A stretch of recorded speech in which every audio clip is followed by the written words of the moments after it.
Hepimiz birbirimize bağlıyız. Sahip olduklarımızı birbirimize borçluyuz.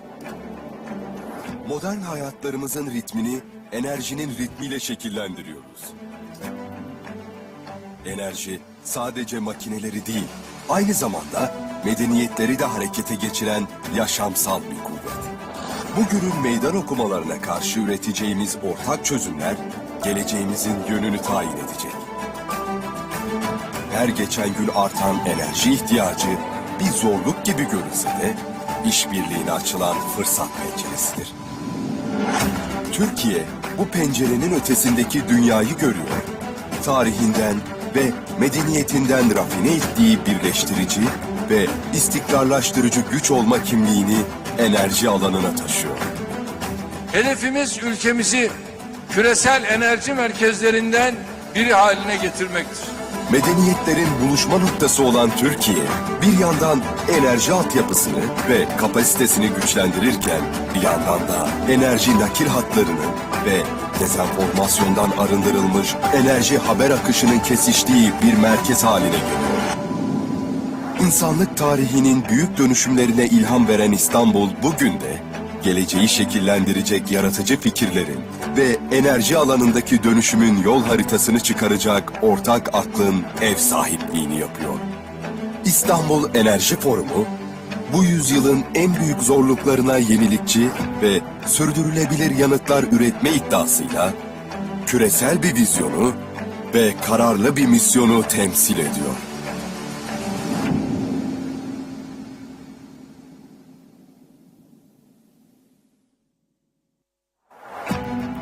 Hepimiz birbirimize bağlıyız. Sahip olduklarımızı birbirimize borçluyuz. Modern hayatlarımızın ritmini enerjinin ritmiyle şekillendiriyoruz. Enerji sadece makineleri değil, aynı zamanda medeniyetleri de harekete geçiren yaşamsal bir kuvvet.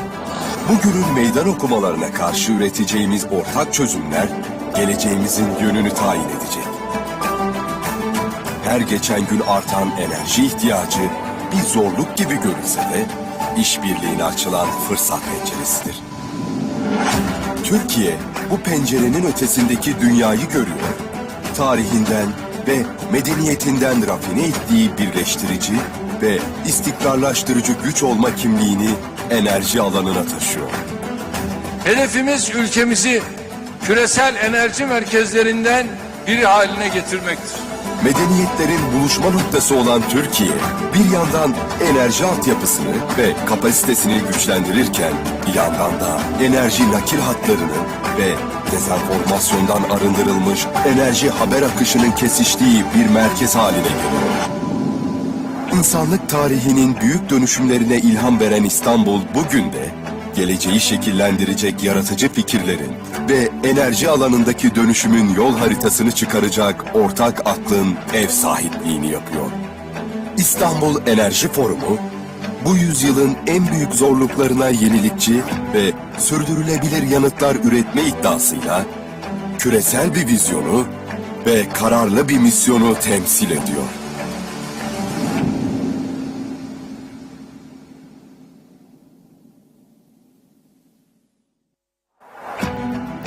Hepimiz birbirimize bağlıyız.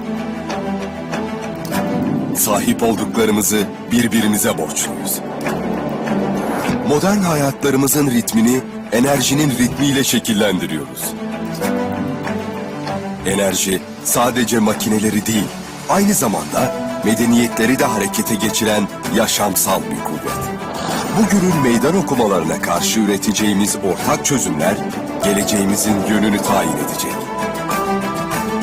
Her geçen gün artan enerji ihtiyacı bir zorluk gibi görünse de işbirliğine açılan fırsat penceresidir. Türkiye bu pencerenin ötesindeki dünyayı görüyor. Tarihinden ve medeniyetinden rafine ettiği birleştirici ve istikrarlaştırıcı... Dear guests, our program is going to begin. In about 5 minutes time, I'd like to kindly ask all of our participants to make their way to their seats. Thank you very much. buluşma noktası olan Türkiye, bir yandan enerji altyapısını ve kapasitesini güçlendirirken, bir yandan da enerji nakil hatlarını ve dezenformasyondan arındırılmış enerji haber akışının kesiştiği bir merkez haline geliyor. İnsanlık tarihinin büyük dönüşümlerine ilham veren İstanbul bugün de geleceği şekillendirecek yaratıcı fikirlerin ve enerji alanındaki dönüşümün yol haritasını çıkaracak ortak aklın ev sahipliğini yapıyor. İstanbul Enerji Forumu, bu yüzyılın en büyük zorluklarına yenilikçi ve sürdürülebilir yanıtlar üretme iddiasıyla küresel bir vizyonu ve kararlı bir misyonu temsil ediyor. Test deneme. Test deneme. Hepimiz birbirimize bağlıyız. Test deneme. Sahip olduklarımızı birbirimize borçluyuz. Test deneme. Modern hayatlarımızın ritmini enerjinin ritmiyle şekillendiriyoruz. Test deneme. Enerji sadece makineleri değil, aynı zamanda medeniyetleri de harekete geçiren yaşamsal bir kuvvet. Bugünün meydan okumalarına karşı üreteceğimiz ortak çözümler, geleceğimizin yönünü tayin edecek. Her geçen gün artan enerji ihtiyacı bir zorluk gibi görünse de işbirliğine açılan fırsat penceresidir.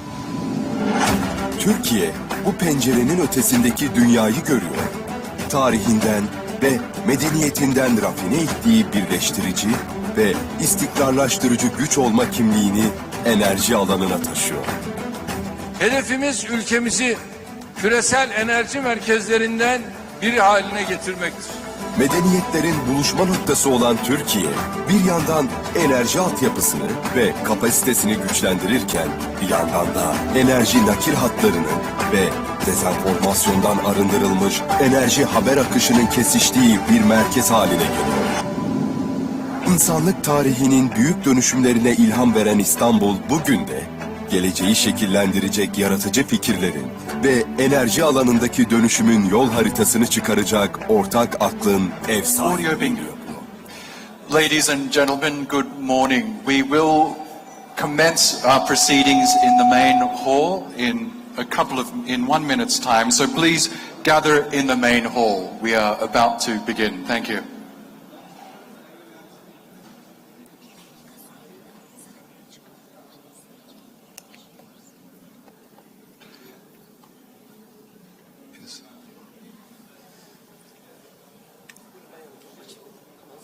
Birbirimize borçluyuz. Modern hayatlarımızın ritmini enerjinin ritmiyle şekillendiriyoruz. Enerji sadece makineleri değil, aynı zamanda medeniyetleri de harekete geçiren yaşamsal bir kuvvet. Bugünün meydan okumalarına karşı üreteceğimiz ortak çözümler, geleceğimizin yönünü tayin edecek.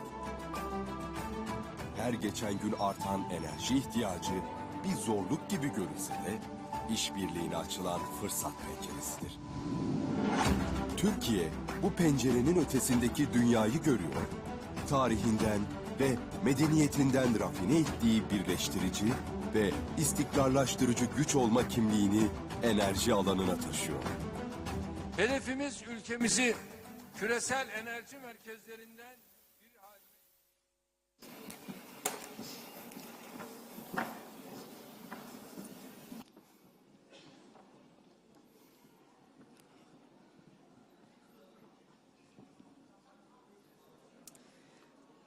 Good morning, esteemed guests, ladies and gentlemen. Welcome to the Istanbul Energy Forum 2024, held at the crossroads of continents, cultures, and global energy strategies. I'm Efnan Han, a news anchor at TRT World, and it's my absolute pleasure to be co-hosting this event with my colleague Oscar Surbakti. Thank you, Efnan, and hoş geldiniz. Welcome all. My name is Oscar Surbakti, a news anchor at TRT World and host of the channel's business and finance program Money Talks. It's a privilege to share this platform with some of the world's most prominent voices in the world's most vibrant energy cities and regions. Now, the theme of this year's forum, Common Future, Common Goals, reflects the urgent need for collective action as we navigate challenges such as energy security, sustainability, and technological advancement. Turkey exemplifies the bridge between tradition and innovation in the energy sector. Over the last 2 decades, Turkey has experienced its fastest growing energy demand among OECD nations. Its unique geographical position, neighboring regions that hold 60% of the world's proven oil and natural gas reserves, has made it one of the largest natural gas and electricity markets in the region. Now, this forum, organized under the auspices of Turkey's Ministry of Energy and Natural Resources and hosted by Anadolu Agency, brings together energy ministers, policymakers, decision makers, business leaders, and academics. It underscores Turkey's role as a pivotal player in a global energy security and transition to renewable energy. Throughout the day, we will explore critical issues such as securing natural gas supplies, financing the transition to renewable energy, harnessing emerging technologies, and strengthening regional and global energy partnerships. We're fortunate enough to hear from key speakers today, including His Excellency Recep Tayyip Erdoğan, the President of the Republic of Turkey, and Alparslan Bayraktar, the Minister of Energy and Natural Resources. Their insights will, of course, provide invaluable perspectives on the future of energy policy. This year's discussions also highlight Turkey's remarkable progress in renewables. Ranking 5th in Europe and 11th globally in renewable energy capacity, Turkey has committed to achieving net zero emissions by 2053. Projects aimed at quadrupling wind and solar energy capacity by 2035 are not just ambitious, they are testament to Turkey's leadership in sustainable development. Our first panel, titled New Dynamics of Gas Security Regional Perspectives, will feature key voices from Azerbaijan, Hungary, Libya, and other nations. These discussions will tackle the pressing challenges of maintaining energy security while transitioning to greener solutions. Later sessions will focus on innovation and investment, exploring topics like smart energy technologies and the financial strategies needed to support sustainable energy infrastructure. Now, these dialogues are critical as we collectively work towards a resilient and equitable energy future. Turkey's efforts in fostering international collaboration are also exemplified through forums like this one. This event, much like Anadolu Agency's dedicated energy terminal platform, serves as a hub for dialogue, innovation, and shared solutions in the global energy landscape. As we embark on this day of learning, sharing and strategizing, let us remember that energy is no longer just a commodity. It's a cornerstone of global cooperation, security and progress. Together, through forums like this one, we can pave the way for a sustainable and inclusive energy future. Now, it is my honor to officially open the forum. Thank you and welcome to the Istanbul Energy Forum 2024.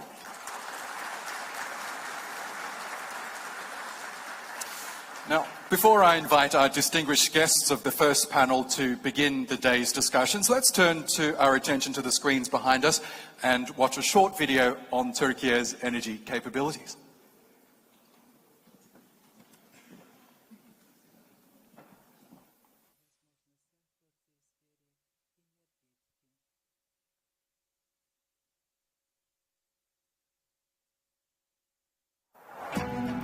Hepimiz birbirimize bağlıyız.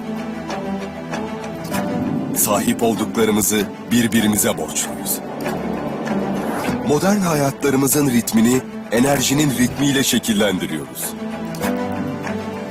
Enerji sadece makineleri değil, aynı zamanda medeniyetleri de harekete geçiren yaşamsal bir kuvvet. Bugünün meydan okumalarına karşı üreteceğimiz ortak çözümler geleceğimizin yönünü tayin edecek. Her geçen gün artan enerji ihtiyacı bir zorluk gibi görünse de işbirliğine açılan fırsat penceresidir. Türkiye bu pencerenin ötesindeki dünyayı görüyor. Tarihinden, ve medeniyetinden rafine ettiği birleştirici ve istikrarlaştırıcı güç olma kimliğini enerji alanına taşıyor. Hedefimiz ülkemizi küresel enerji merkezlerinden biri haline getirmektir. Medeniyetlerin buluşma noktası olan Türkiye, bir yandan enerji altyapısını ve kapasitesini güçlendirirken, bir yandan da enerji nakil hatlarının ve dezenformasyondan arındırılmış enerji haber akışının kesiştiği bir merkez haline geliyor. İnsanlık tarihinin büyük dönüşümlerine ilham veren İstanbul bugün de geleceği şekillendirecek yaratıcı fikirlerin ve enerji alanındaki dönüşümün yol haritasını çıkaracak ortak aklın ev sahipliğini yapıyor. İstanbul Enerji Forumu, bu yüzyılın en büyük zorluklarına yenilikçi ve sürdürülebilir yanıtlar üretme iddiasıyla küresel bir vizyonu ve kararlı bir misyonu temsil ediyor.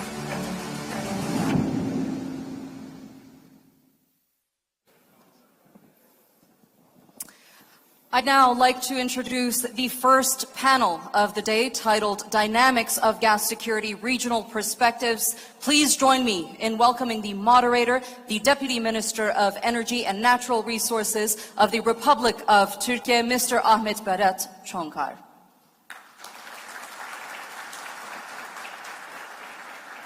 And joining Mr. Çonkar on stage is Pavel Sorokin, the first Deputy Minister of Energy for the Russian Federation, Abdulvahid Fidan, CEO of BOTAŞ, Turkey's crude oil and natural gas pipelines and trading company, Rovshan Najaf, President of SOCAR, the state oil company of the Republic of Azerbaijan, Laszlo Fritsch, the CEO of MVM Synergy, the leading natural gas trader in Hungary, Hamed Al-Namani, CEO of Oman LNG, and Frank Neal, the Executive Board Member of the Romanian integrated oil company OMV Petrom. A big welcome to you all.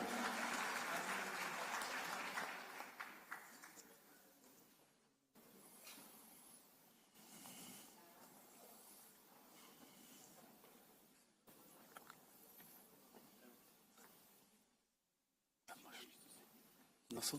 Neyi? Bu şekilde planlamış.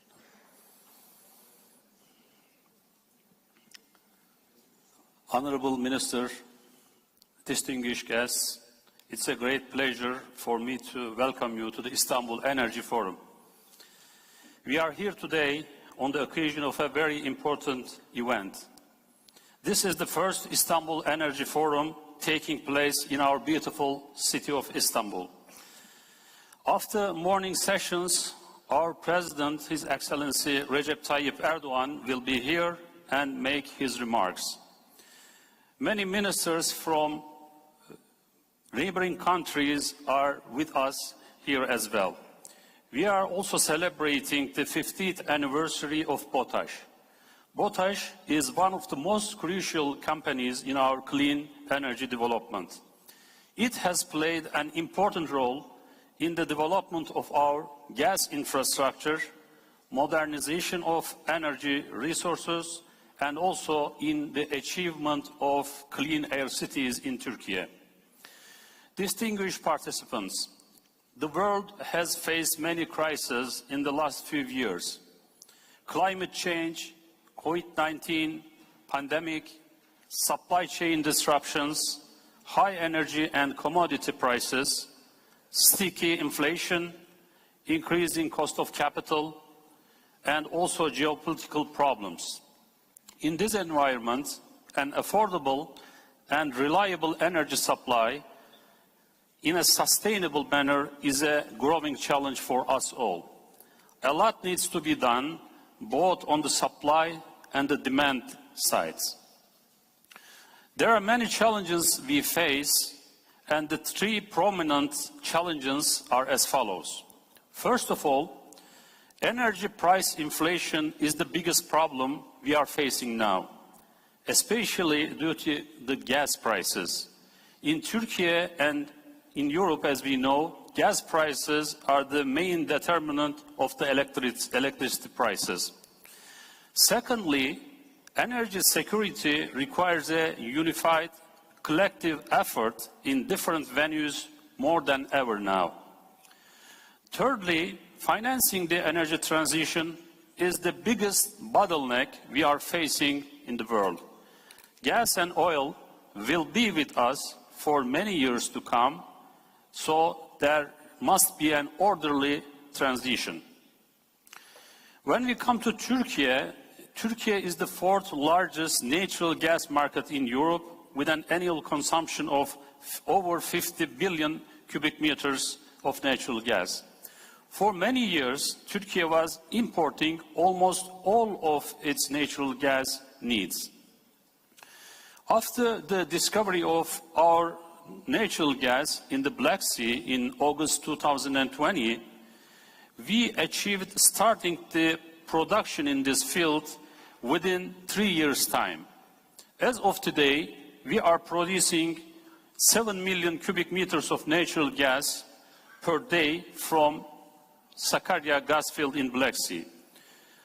Our total domestic gas production reached to over 8 MCM per day, and this means that we can now meet the needs of around 3.5 million households from our own national resources. And this is going to increase day by day. We have made infrastructure investments to receive gas both through pipelines and also LNG. Beyond that, we made storage investments. Our storage capacity is now 5.8 billion cubic meters, and we aim to reach 12 billion cubic meters of storage capacity by the year 2028. As of now, 1.2 billion cubic meters operating gas capacity and 40 million cubic meters daily storage capacity has been reached. We have also increased our regasification capacity to 161 million cubic meters with our 2 LNG terminals and 3 FSRU facilities.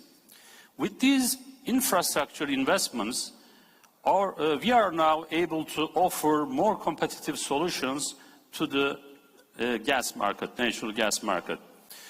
Turkey's strategy focuses on maintaining a diverse supply base, ensuring a balanced energy market that is both flexible and secure.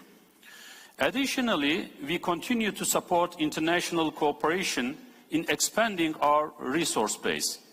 We have signed long-term LNG supply agreements with major global gas companies.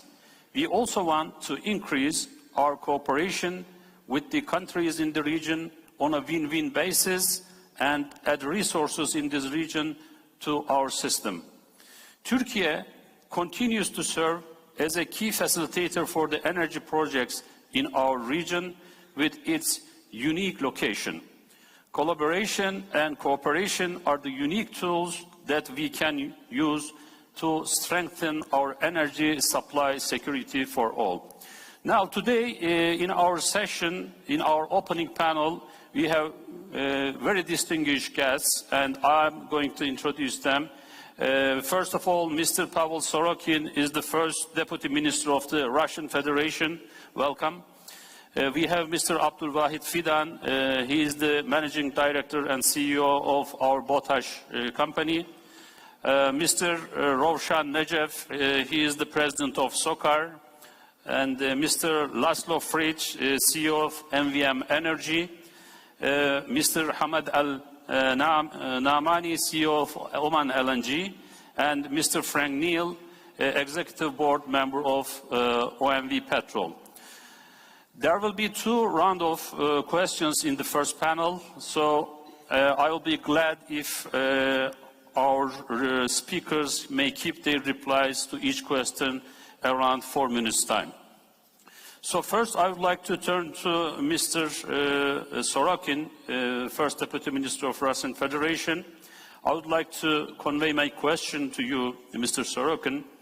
With the shift of Russian gas exports from European markets to Asia, particularly to China, how do you view the evolving dynamics of gas supply in these regions, in Europe and in the Asian region? Please. Yes, thank you very much for the question, and I would like to start by saying thank you for the hospitality of Istanbul and Turkey, and for hosting the forum, because as you indeed mentioned, Turkey is a hub, is an energy hub, and it's at the crossroads of worlds. And today, that's one of the things we really need. We really need these crossroads and routes between nations, which are neutral and pragmatic. And thank you very much for that approach. So moving on to the question and about the dynamics of the gas market. So after the gas market and the energy market has become extremely politicized, and Western countries have pretty much, in a big thing, targeted themselves and the global South by imposing sanctions, which have led in 2022 and 23, on our calculations, they have robbed the world of a few $100 billion, and much of that actually the West has robbed itself of through rising energy costs, as you've mentioned. This, of course, has not helped the energy transition, a just energy transition in any way. And we have just come, well, COP29 is actually finishing in Baku now. And one of the hot topics is how to fund this, how to make energy transition just. And only now are we seeing, and I believe partly because of the rising costs, are we seeing a more reasonable approach to climate change and to energy transition. And not just with slogans about, that we have to go green no matter what the cost, but actually with a more pragmatic approach. And here, gas, and this is the field you just focused on, gas is one of these potential sources of a just and economical energy transition. Because we should not be after slogans, we should not be after some theoretical targets, we should actually be after reducing carbon emissions. And what we're seeing in Asia is a very good example of a mix of renewables at an economically justifiable price, because we have seen how China has managed to reduce the cost of solar panels, of wind turbines, which of course makes some countries very unhappy. We even actually hear proposals to impose tariffs on Chinese solar panels, which I think it just sounds very, modern, and hypocritical. But when countries have been going on about going green and then trying to impose tariffs on cheaper green energy, that just raises eyebrows. But in any case, this mix of cheaper green energy and gas, which has lower emissions and at the same time is readily available.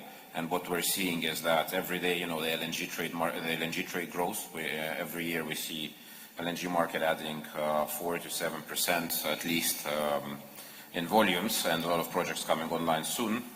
With this combination, we believe that we can actually come closer to achieving climate transition goals. Unfortunately, this segment is also becoming very politicized, and we're seeing sanctions trying to limit the will and the ability of the global South to access this source of gas. But I believe that economic pragmatism will win the day.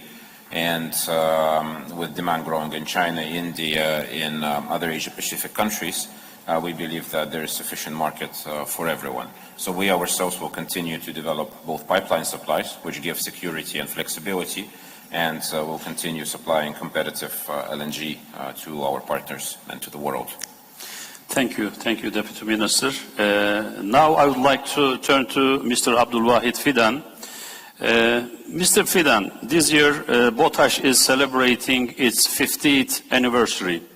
In this context, could you briefly share with us the progress BOTAŞ has made over the past 50 years, from its establishment in 1974 to the present time? Since Mr. Fidan will make a short presentation, he will use his time for the second round in the first round. So the floor is yours, Mr. Fidan. Thank you, Mr. Minister. I'll speak Turkish with your permission.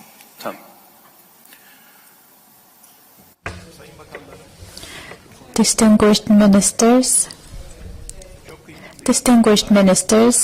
and esteemed participants, representatives of foreign missions and stakeholders in the sector, distinguished members of the press, ladies and gentlemen. I am pleased to be here in this prestigious atmosphere in Istanbul Energy Forum on the occasion of the 50th anniversary of BOTAŞ. It is an immense pleasure for me to be here with the distinguished participants and panelists. And This is an opportunity also to thank Anadolu Agency, who tells the untold stories globally to us. And since 1974, it has been 50 years. I'll try to summarize 50 years if that's possible at all. Here is a brief history. Iraq crude oil pipeline we wanted to carry to Ceyhan, and crude oil and gas operations. We have international pipelines operations. We have and natural gas import and export and trade. Another sector we have gas storage, LNG and FSRU operations, and renewable energy investments.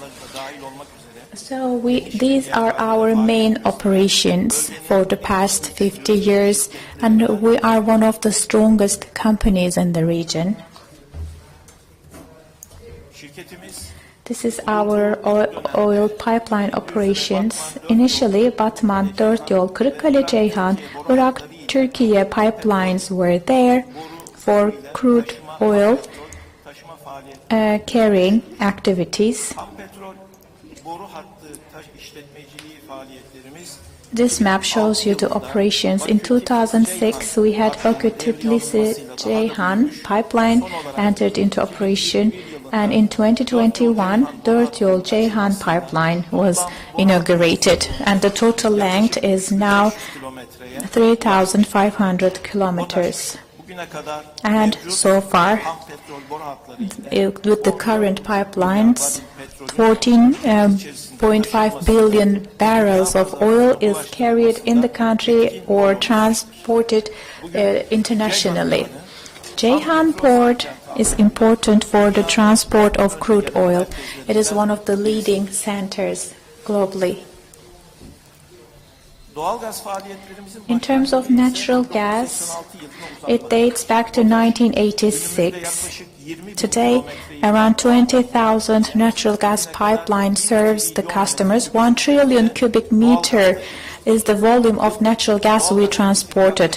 Annual consumption is 50 billion cubic meter in Turkey, and in all cities we supply natural gas through the pipeline, and 72 million people meet with the comfort of natural gas in their households. And in the Black Sea gas area, now in production, 7 million cubic meters of gas production is successfully completed and is transferred and transmitted to our citizens.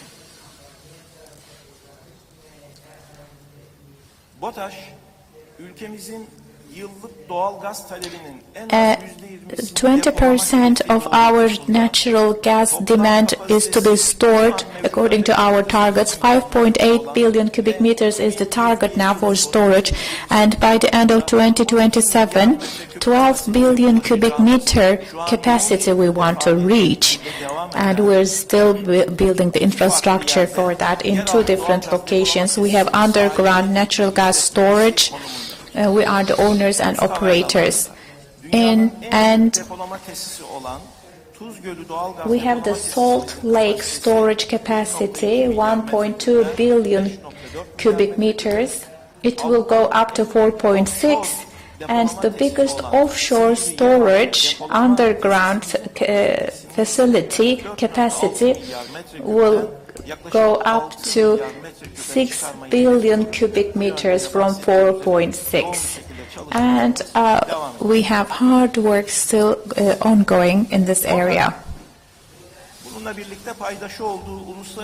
And we are partners in other international pipeline projects, and we are important in supply security, not just for Turkey but for other countries. South Gas Corridor has important components such as TANAP project, and so far 29 billion cubic meters for our country, and 38 million cubic meters of gas was delivered to Europe between Turkey and Azerbaijan. We have close energy cooperation. Bakü-Tiflis-Erzurum natural gas pipeline project together with TANAP project, reinforced the operations. And from Turkey to Nahçıvan, gas supply will be possible through Iğdır pipeline project. It is ever growing. On to another project, Turk Stream project. So far, 40 billion cubic meters for Turkey and 53 billion cubic meters to Europe delivered in these volumes. So 90 BMC in total.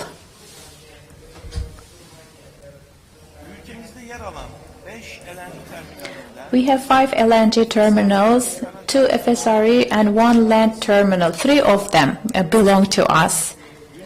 And daily 161 billion cubic meters send out capacity we have, meaning we're the second largest LNG gasification capacity in Europe. And the most important energy infrastructure investments, one of them, the first floating gasification and storage facility is Ertuğrul Gazi FSRU. And globally, in terms of loading, unloading crude oil and LNG operations can take place together, and that's the only terminal with that characteristic globally.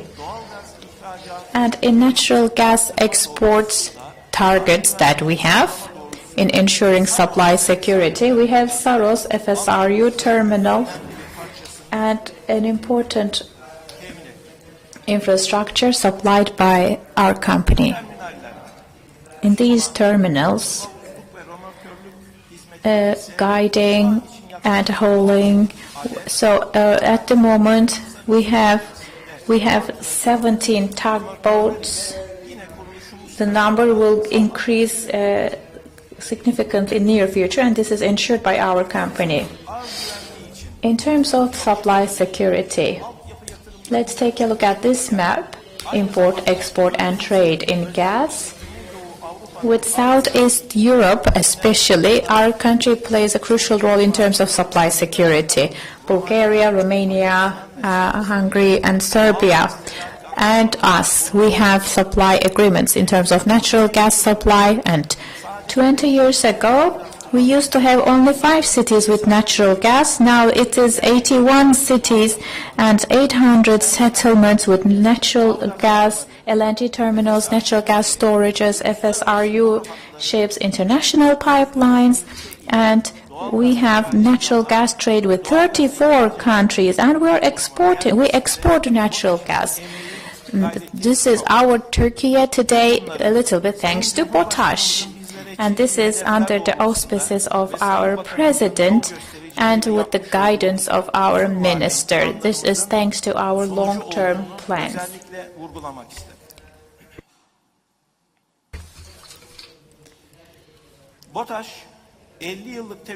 With our 50 years experience, we always renew our strategy and vision to meet Turkey's energy need and to make best use of the energy resources of our country for the sake of sustainability. And we have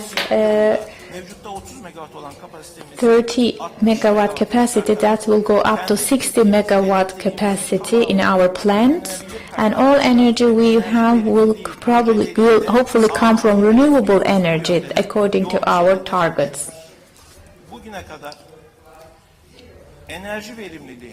So far, energy efficiency, sustainability, and workplace security areas were on our focus, and we were given important awards internationally.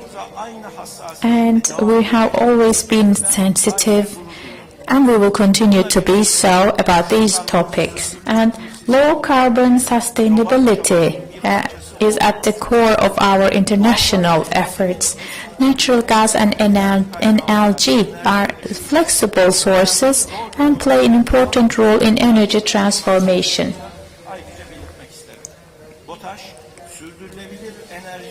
For sustainable energy, we have global investments, financing support, along with this purpose for renewable energy and natural gas. So these two together should be on our focus. Bugün 50. yılımızı We celebrate our 50th anniversary, and in hindsight, we are proud to remember our achievements. This increases our expectations from the future. We have a strong natural gas infrastructure in our country. We have investments, our production increases. We are one of the most important countries ensuring Europe's supply security. 2024 yılı içerisinde And this year, we added 2 more LNG long-term agreements in our portfolio. gaz güvenliğinin sağlanması, And in ensuring supply ortaklarımızla olan security, işbirliğimizin artırılması, increasing our cooperation with our partners, portföyümüzü her geçen we gün büyütmek always grow our supply portfolio ve iş ortaklarımızla and diversify it with our neighbors, different countries with interconnections. We increase our trade capacity. We are open to any cooperation opportunity on behalf of BOTAŞ. bu konuda yapılacak yatırımlara da BOTAŞ olarak her türlü desteğimizi And we are ready to vereceğimizi support ifade any ediyorum. investment that may take place in this field. We have a strong Ticari infrastructure. fırsatları This birlikte gives trade değerlendirmek opportunities. üzere buradan sektörün siz değerli And I'm kıymetli making a temsilcilerine call bir çağrıda bulunuyorum. to you as valuable representatives of this sector. With new export agreements, we want to expand our cooperation base with you, with correct planning, sufficient investment, strong infrastructure, and honest and sincere win-win based partnerships will help us with supply security. I don't see any problem we cannot overcome as long as we have this vision.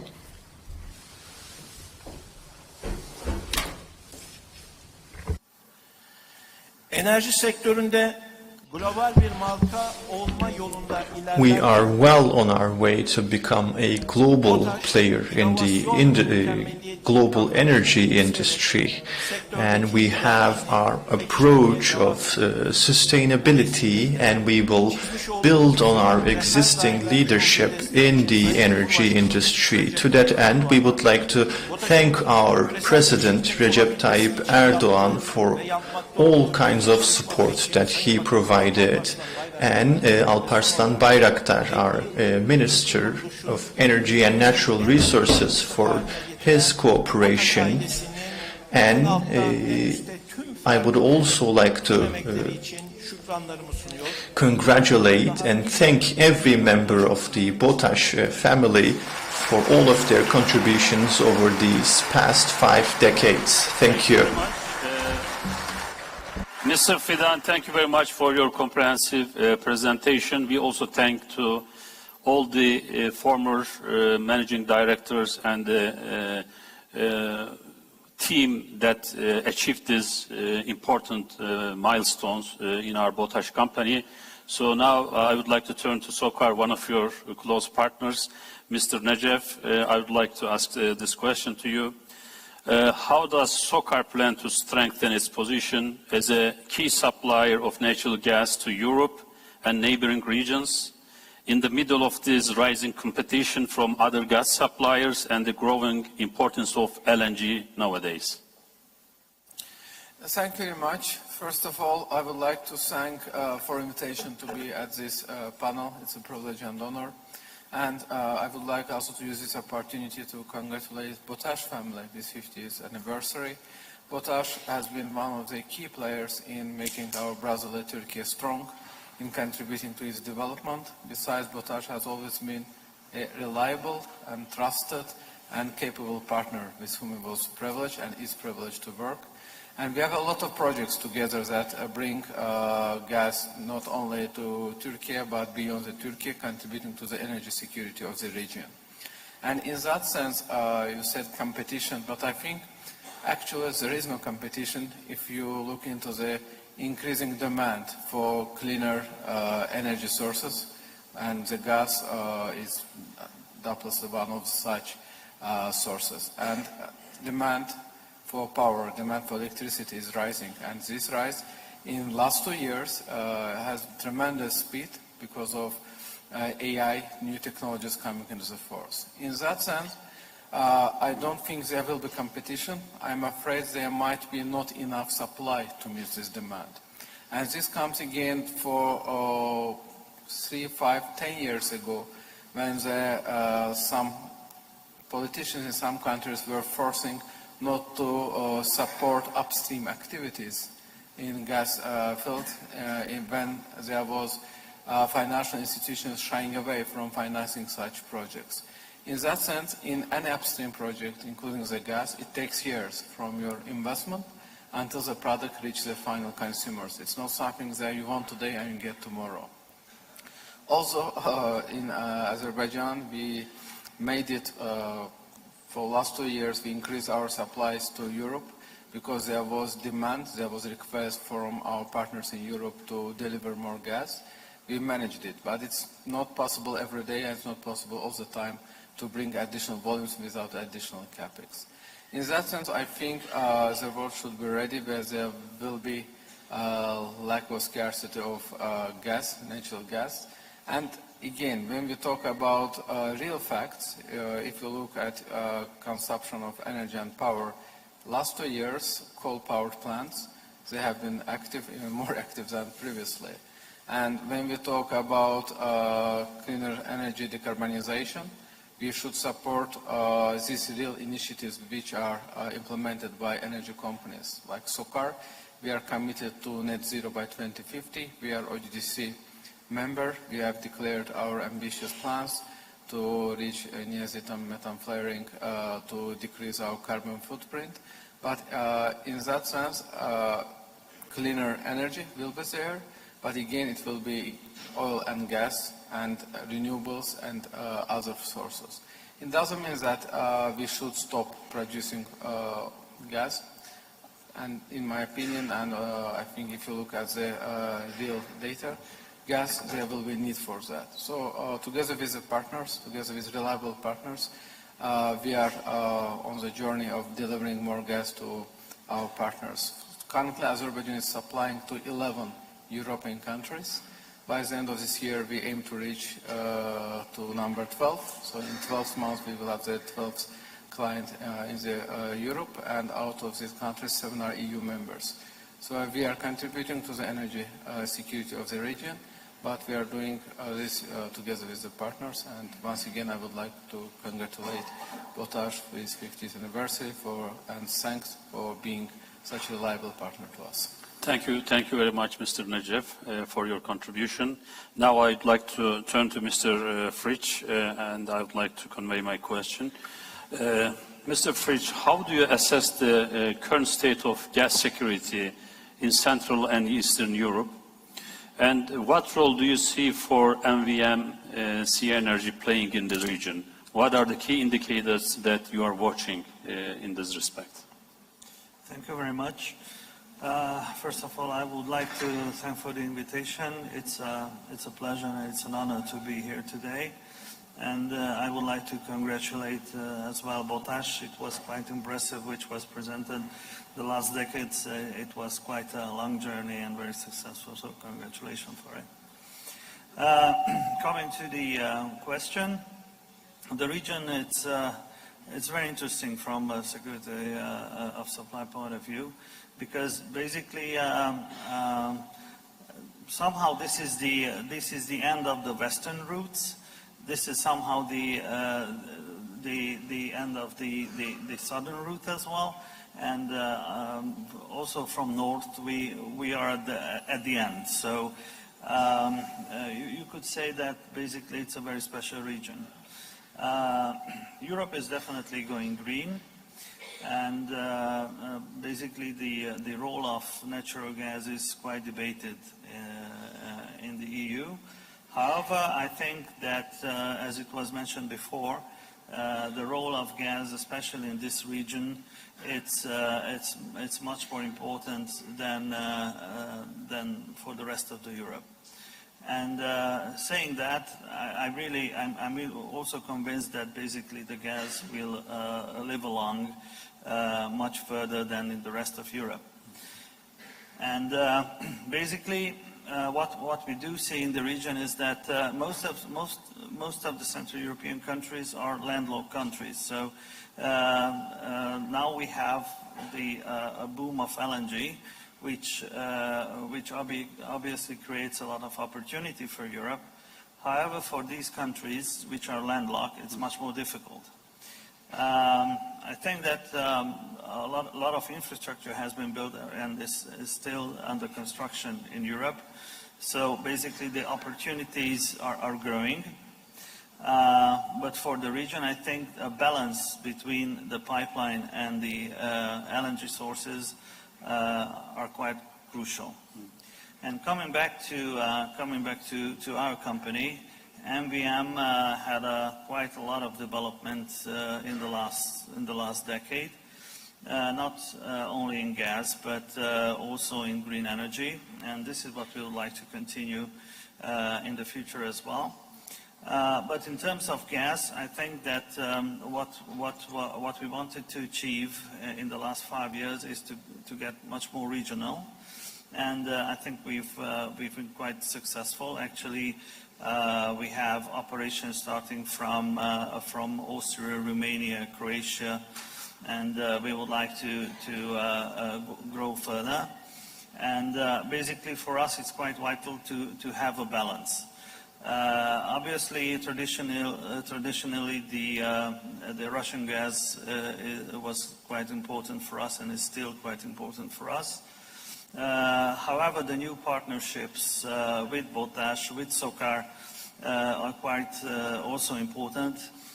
Gives us the opportunity to diversify our portfolio, and we're trying to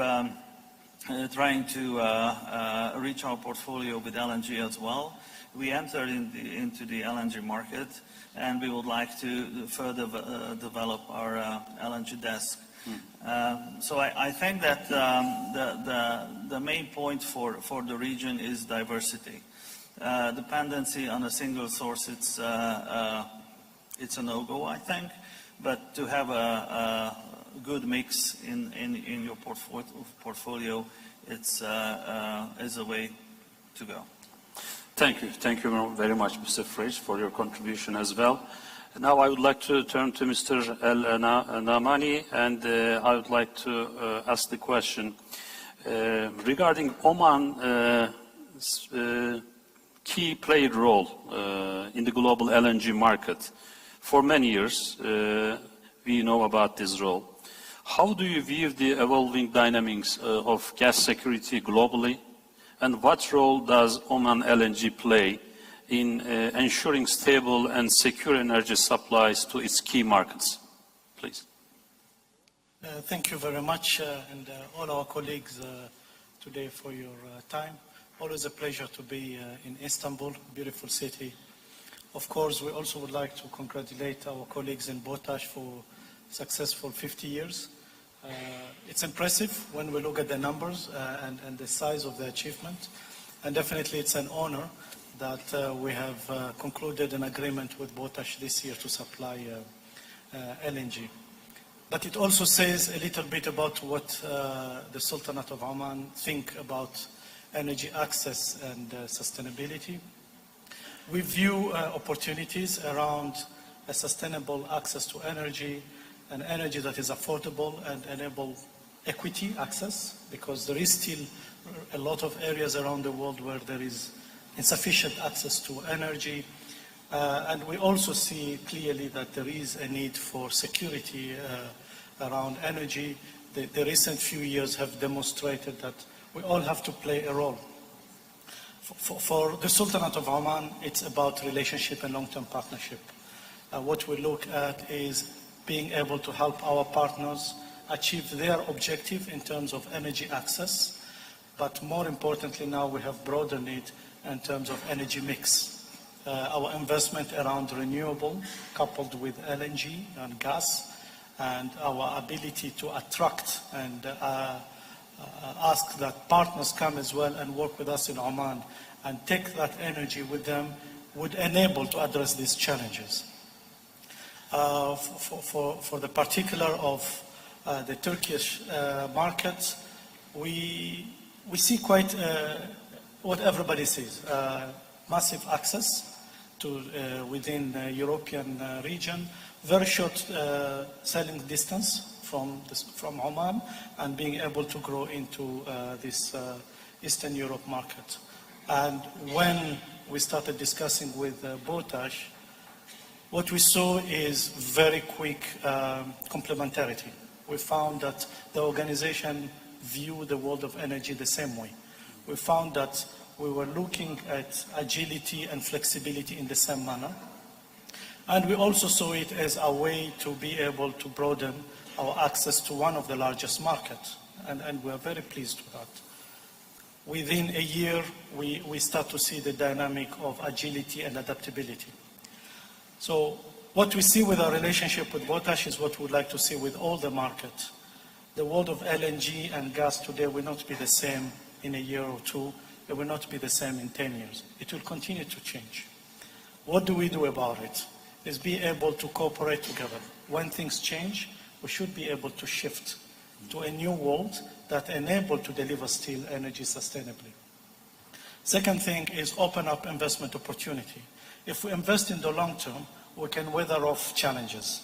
It's always important to recognize that, as we have seen, for example, for Turkey, you have invested in a grid, both for LNG terminal, a gas pipeline, oil pipeline, and you're able then to manage shift and changes.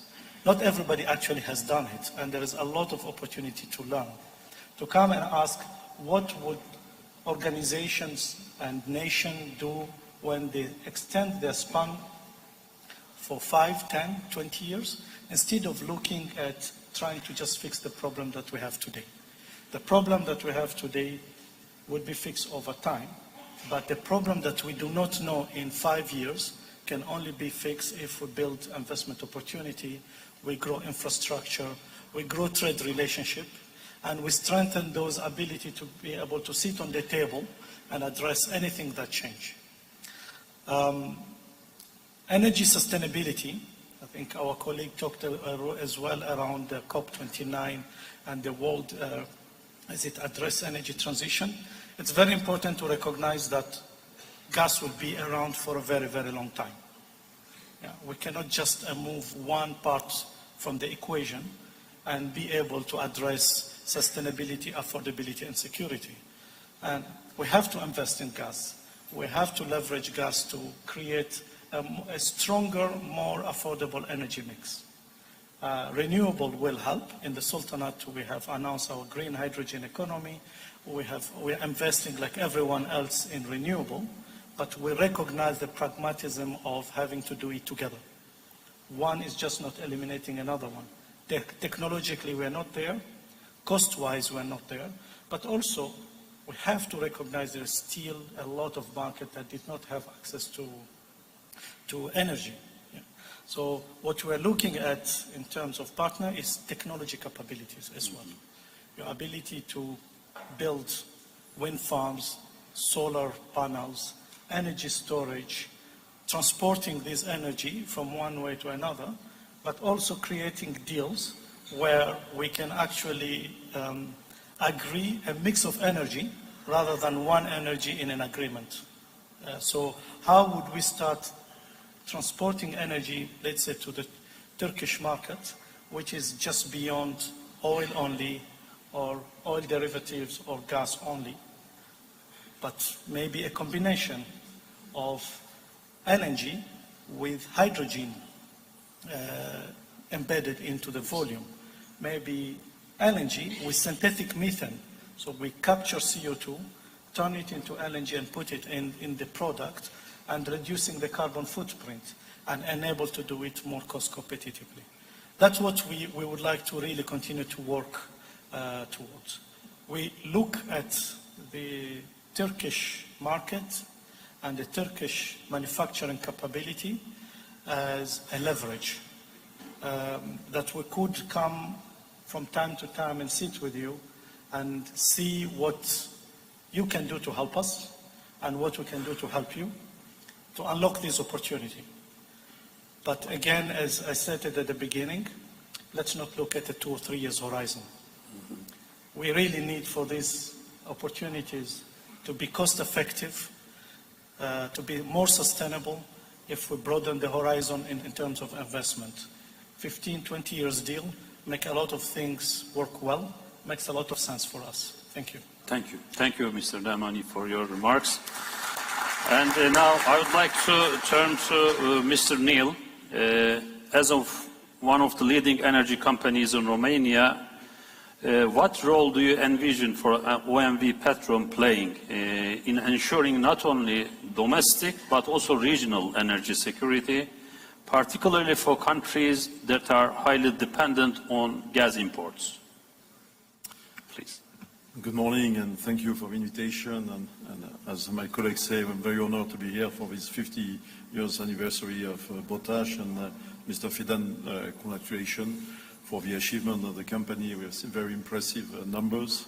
And I think as OMV Petrom, we're also very pleased to have established a long-term relationship with Potash, contractually, of course, with a contract signed, but also with the relationship between the teams, and I think that's very important. Just to give you a bit of numbers, is we started a collaboration with, as a group OMV, with Potash in 2005, where we started to work on the LNG mobility and to buy LNG from Potash. So that's in Turkey. We have also imported 2009 and 20, I think. Yes, thank you. The first LNG by truck from Potash to Romania. So that was also a first collaboration, and we signed a contract last year. What I would like to show, don't worry, it's not too many slides, but we are very pleased with an event that happened 1 week ago, and I want to show you a few pictures linked to this event because it happens also in Istanbul. You know that we are developing, as part of the security of supplies, OMV Petrom is developing, like in Turkey, some gas field in the Black Sea. So we have 2 projects, in fact, one in the Neptune block, which is in the Romanian Black Sea. We already operate since 40 years in the Black Sea, so we have already some offshore production on the shallow water. But with Neptune Deep, the change is we are moving to deep offshore. And we have also an exploration in Bulgaria, which we are very pleased that if all the permitting goes well, we could start next year the exploration well, and hopefully to confirm a discovery in Bulgaria next year. Neptune Deep, I think I already presented once in Istanbul when I came last year for a conference. A few numbers, but I will say that it's a 4 billion euro investment with our partner Romgaz. We are the operator as OMV Petrom, and first gas is due for 2027. The project goes well, so here you see a major step on the project with our contractor, with Saipem in the first steel cut in Indonesia. But what I want to show you is here, last week, the rig coming from Spain, from Cartagena, crossed the Bosphore in Istanbul. So quite an event for us, for the project, and in terms of technology as well, because if maybe you can see on the pictures the derrick, which of course, if it was standing, could not pass the bridge. So all the hydraulic and the derrick will have to go down. In Cartagena, they did that. It's 220 ton derrick, so it's quite a piece of equipment. And if you see, we pass the Bosphore, and here they arrived in Constanța last week, and now we are going to put the derrick on and start to produce, start to drill in the beginning of next year. We plan 10 wells in the Black Sea as such. So that's what I wanted to show you. And to come back to your question, I think we have similar challenges between our company, between Potash and OMV Petrom. First, security of supply. So here, definitely, it's what we are looking at. Also diversification, I mean, you mentioned diversification of our portfolio, it's important. That's why we signed this contract with Potash, but we also have a LNG capacity in the terminal. That's the first challenge, security of supply. The second challenge we mentioned about, I think, Mr. Minister, you mentioned about the price, affordability. It's important, of course, to make sure that we have a diversity of supply and enough supply for the demand to be able for the price to be affordable for our consumers. And the third one, which already was mentioned this morning, is about the role of gas. And I think with Potash we have a common interest, of course, in this, in the energy transition. And we started to discuss about it. We are also building, as OMV Petrom, we have 2.5 gigawatts of renewable power under construction, or will start soon the construction. And I'm very pleased, by the way, that there are EPC contractors from Turkey who are willing to work in Romania. So it's also a good news in terms of further cooperation between both countries.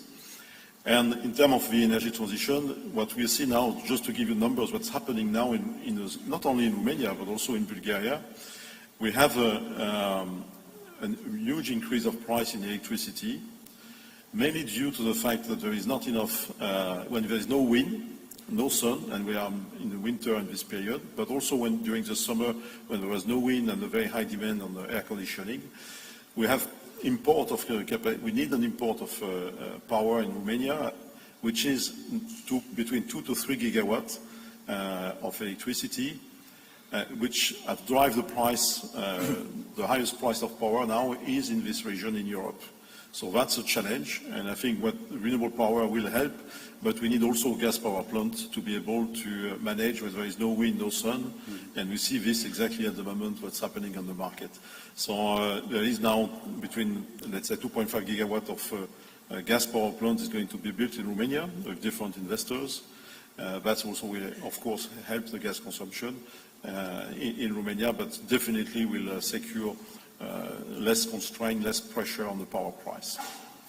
The last thing I would like to mention about green hydrogen, but we are also convinced about the role of blue hydrogen for two reasons. First of all, we have the gas resources from the Black Sea, but we also have the capacity to store our CO2 in the Black Sea and onshore. So we have both that we want to develop also as a company to be able to deliver a very competitive blue hydrogen on the market.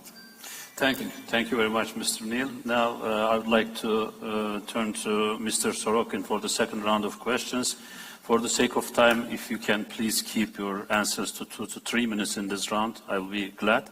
So, Mr. Sorokin, with rising competition for energy resources in the Asia-Pacific region, how does Russia plan to collaborate with countries in that region to address regional energy security concerns and also avoid the potential conflicts over energy supply in that region?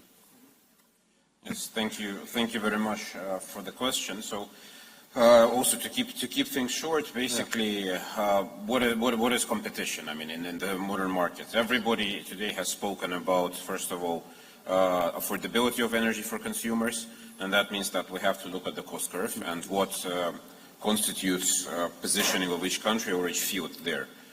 So today, as resources become more and more hard to recover, and we obviously see that in oil and gas everywhere, we have to make sure that costs are as low as possible, because if producers cannot produce at a low cost, they cannot sell at a low cost. And we have to make sure, as has just been said also, is that the consumer can pay the price, but we also have to make sure that the producer returns the money. So in an era where refinancing rates were close to zero, the concept of capex could be ignored, because pretty much what companies were doing, and we saw that that was one of the things behind the shale oil and the shale gas phenomena, is that you borrow money, you refinance it, and all you have to pay is 2-3% interest cost. So pretty much you could develop any project, put any renewable, and virtually discount the concept of capex. But that era is gone now. For how long, I don't know, but obviously, when inflation has spiked and with more and more competition, including political competition in the world, we would be seeing some deglobalization and segregation of markets, which is not good for consumer, because that means that many countries or blocks will be developing their own technologies, which means that you would not have a global market for it, but everybody would have their own things.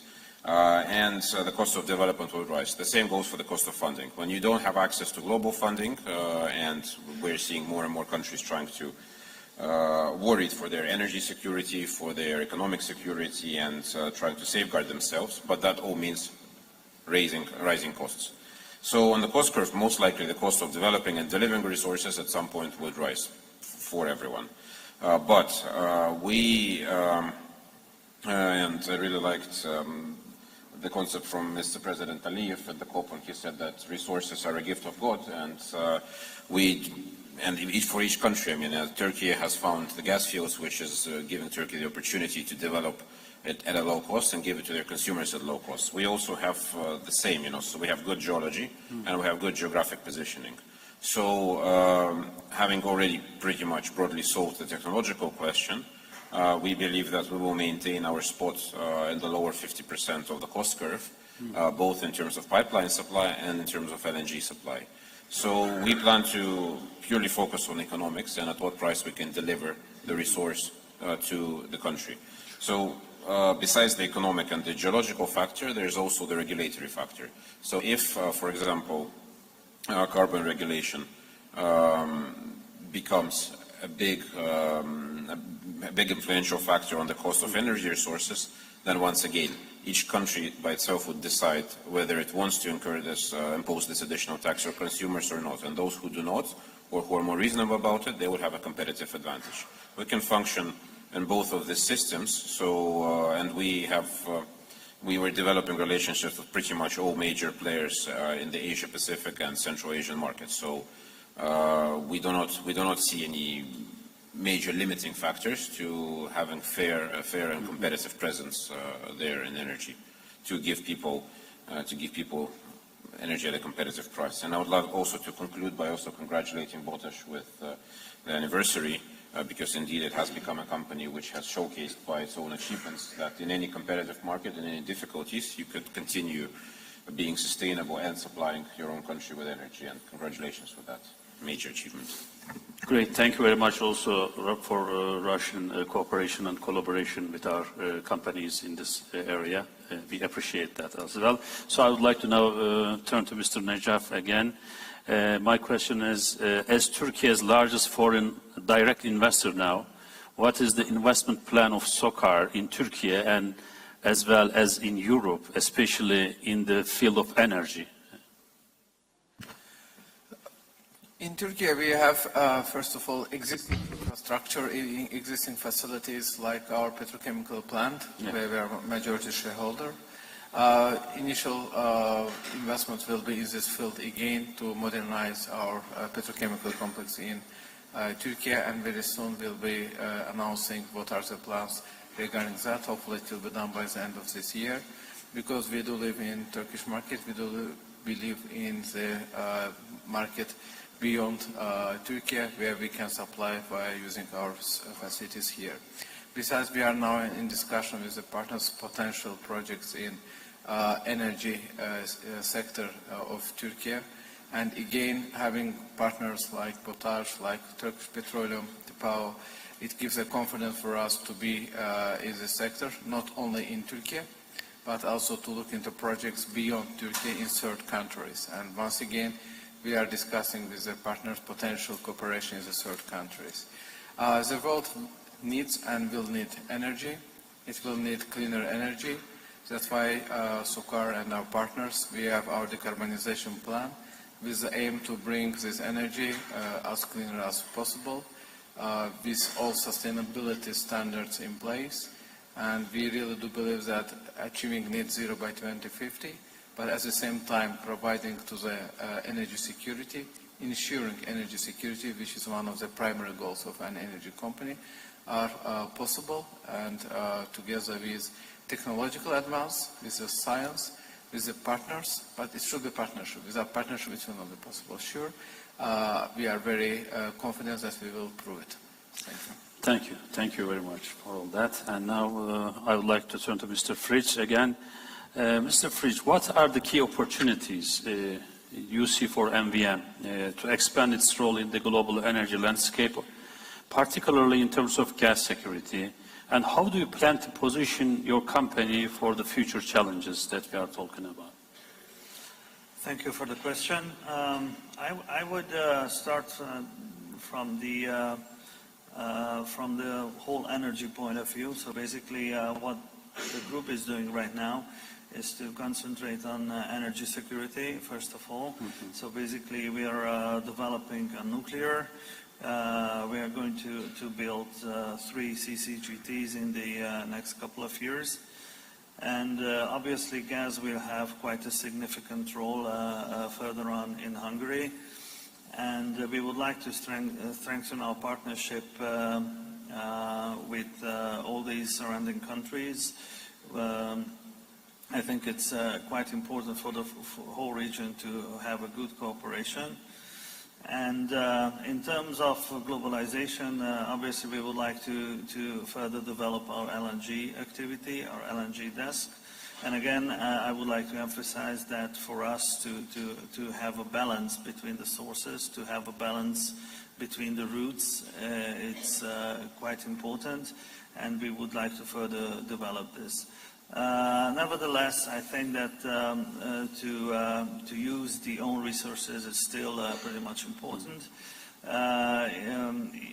Even though the region, the Central European region, is not so rich in upstream opportunities as the eastern part of Europe, however, we still think that there are opportunities. We would like to work further on. And we would like to strengthen the cooperation with the upstream companies in the eastern part of Europe, not only with SOCAR, but I think we had a great achievement during this year, but further on with other countries as well. Thank you, Mr. Fritsch. Mr. Namani, looking ahead, what are the key strategic priorities for Oman LNG in terms of ensuring energy security, both regionally and globally? And how will the company position itself to adapt to changing market conditions over the next 10 to 15 years? Yes, interestingly, I think the most important element beside investment is flexibility in terms. We want to work with our partners in a way that continue to be win-win. It's very difficult to think that we can write an agreement today and make sure that it has covered every eventuality, but it's more important to write an agreement in good faith, recognizing that we will be together, whichever direction our business and our energy world will shift. And the reason is for Oman LNG, we value our customer, and we want to make sure that we always listen to them and how things evolve in their side and how it evolves in our side. Within Oman, we would like to see, of course, investment. There is still a number of blocks, but we'd like to see partners to come and work with the government and develop those blocks. And the way the government is presenting those opportunities is a lot of those resources can then be turned into exportable products.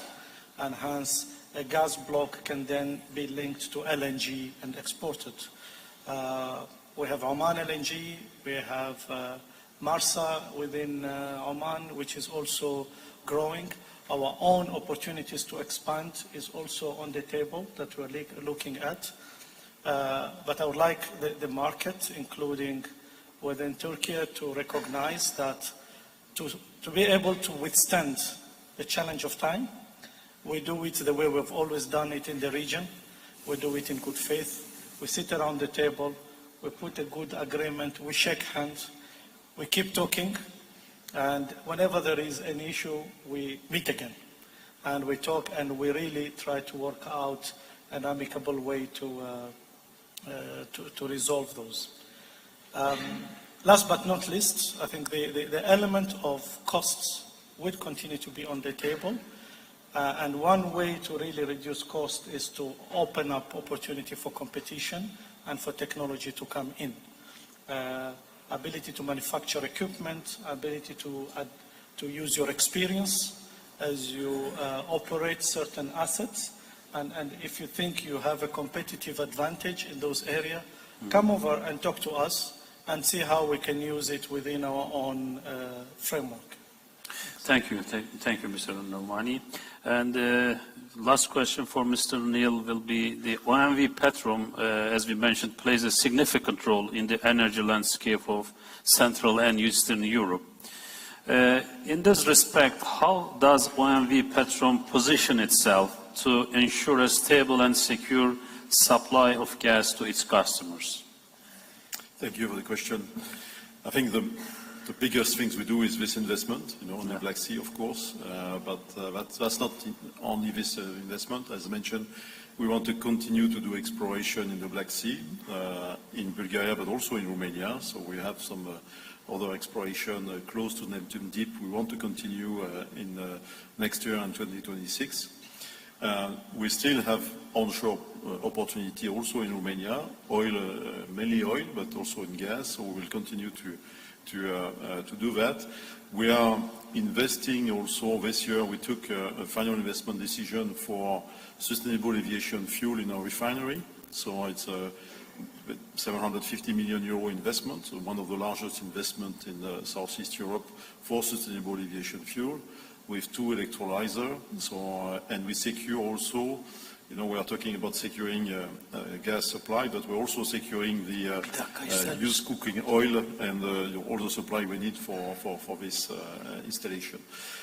So that's many investment on power sector as well. I mentioned renewable sectors where we are investing quite heavily.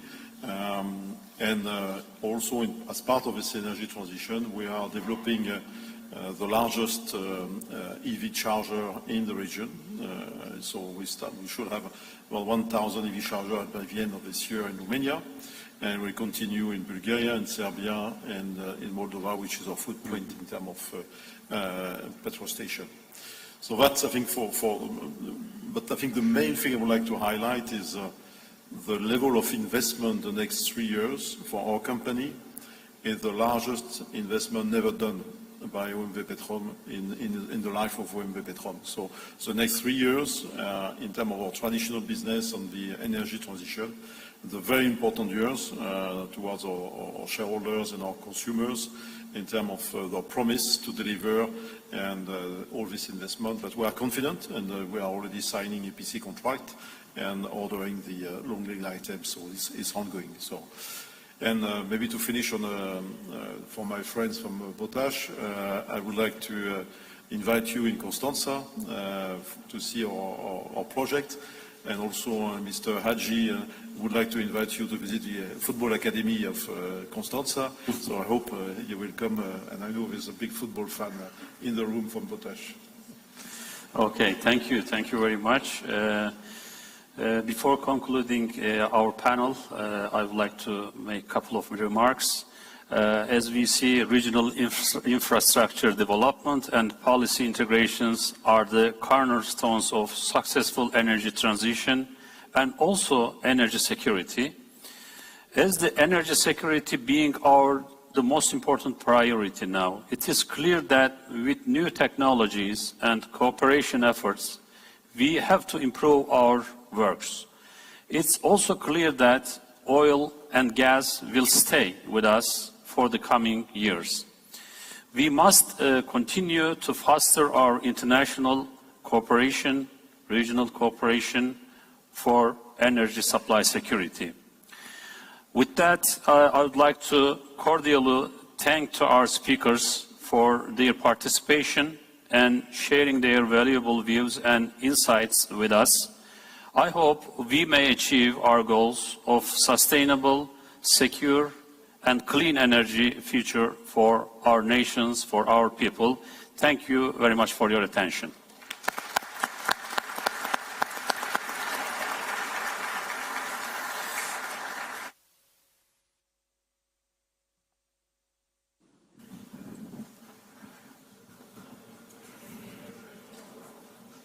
And a big thank you there to the Deputy Minister and his esteemed guests. I believe that a quick family photo will be taken before they leave the stage. So thank you again. It was a very insightful discussion.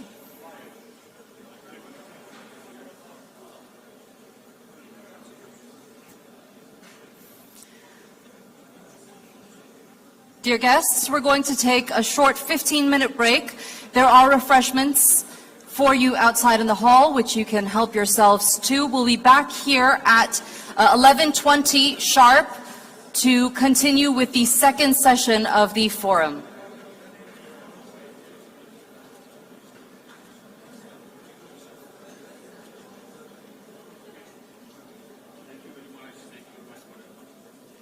Okay, we can get off.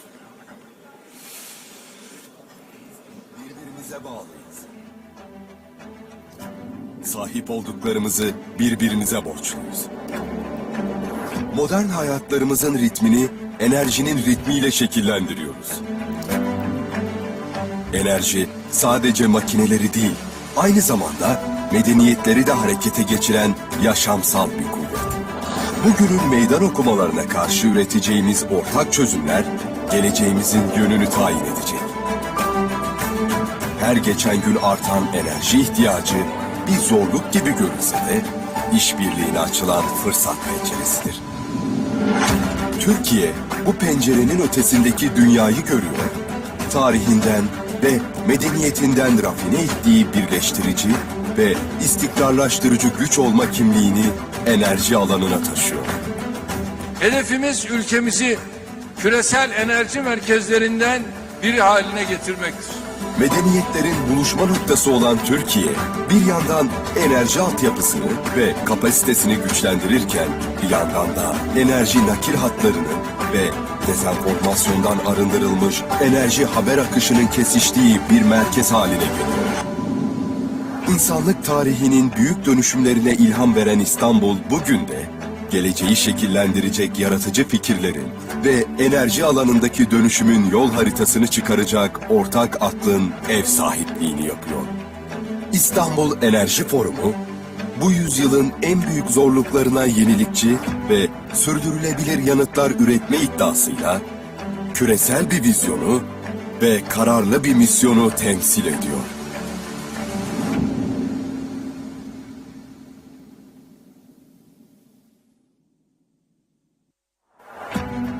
Hepimiz birbirimize bağlıyız. Sahip olduklarımızı birbirimize borçluyuz. Modern hayatlarımızın ritmini enerjinin ritmiyle şekillendiriyoruz. Enerji sadece makineleri değil, aynı zamanda medeniyetleri de harekete geçiren yaşamsal bir kuvvet. Bugünün meydan okumalarına karşı üreteceğimiz ortak çözümler geleceğimizin yönünü tayin edecek. Her geçen gün artan enerji ihtiyacı bir zorluk gibi görünse de işbirliğine açılan fırsat penceresidir. Türkiye bu pencerenin ötesindeki dünyayı görüyor, tarihinden ve medeniyetinden rafine ettiği birleştirici ve istikrarlaştırıcı güç olma kimliğini enerji alanına taşıyor. Hedefimiz ülkemizi küresel enerji merkezlerinden biri haline getirmektir. Medeniyetlerin buluşma noktası olan Türkiye, bir yandan enerji altyapısını ve kapasitesini güçlendirirken, bir yandan da enerji nakil hatlarını ve dezenformasyondan arındırılmış enerji haber akışının kesiştiği bir merkez haline geliyor. İnsanlık tarihinin büyük dönüşümlerine ilham veren İstanbul bugün de geleceği şekillendirecek yaratıcı fikirlerin ve enerji alanındaki dönüşümün yol haritasını çıkaracak ortak aklın ev sahipliğini yapıyor. İstanbul Enerji Forumu, bu yüzyılın en büyük zorluklarına yenilikçi ve sürdürülebilir yanıtlar üretme iddiasıyla küresel bir vizyonu ve kararlı bir misyonu temsil ediyor.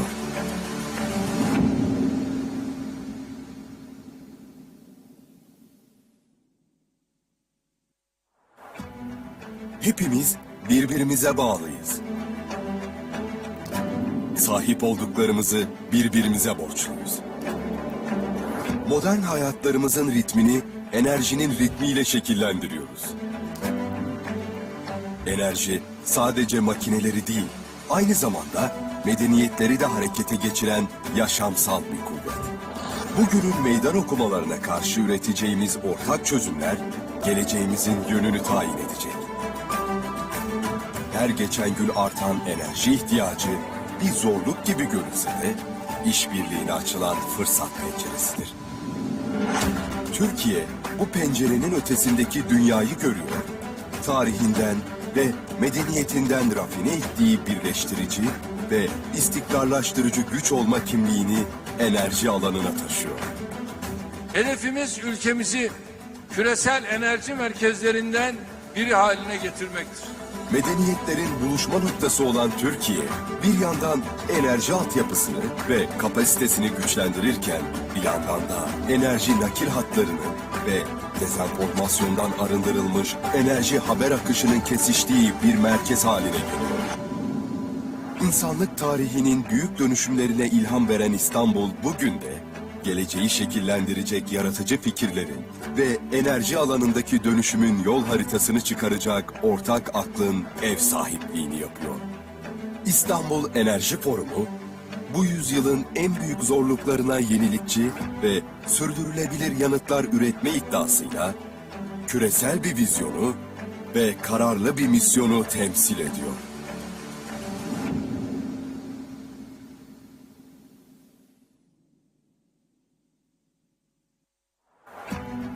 Hepimiz birbirimize bağlıyız. Sahip olduklarımızı birbirimize borçluyuz. Modern hayatlarımızın ritmini enerjinin ritmiyle şekillendiriyoruz. Enerji sadece makineleri değil, aynı zamanda medeniyetleri de harekete geçiren yaşamsal bir kuvvet.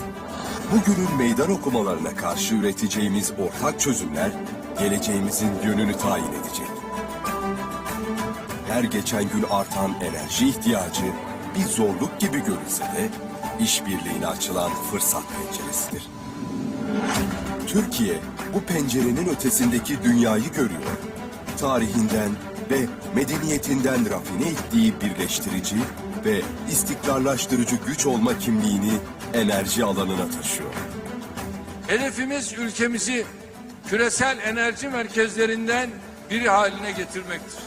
Medeniyetlerin buluşma noktası olan Türkiye, bir yandan enerji altyapısını ve kapasitesini güçlendirirken, bir yandan da enerji nakil hatlarını ve dezenformasyondan arındırılmış enerji haber akışının kesiştiği bir merkez haline geliyor. İnsanlık tarihinin büyük dönüşümlerine ilham veren İstanbul bugün de geleceği şekillendirecek yaratıcı fikirlerin ve enerji alanındaki dönüşümün yol haritasını çıkaracak ortak aklın ev sahipliğini yapıyor. İstanbul Enerji Forumu, bu yüzyılın en büyük zorluklarına yenilikçi ve sürdürülebilir yanıtlar üretme iddiasıyla küresel bir vizyonu ve kararlı bir misyonu temsil ediyor.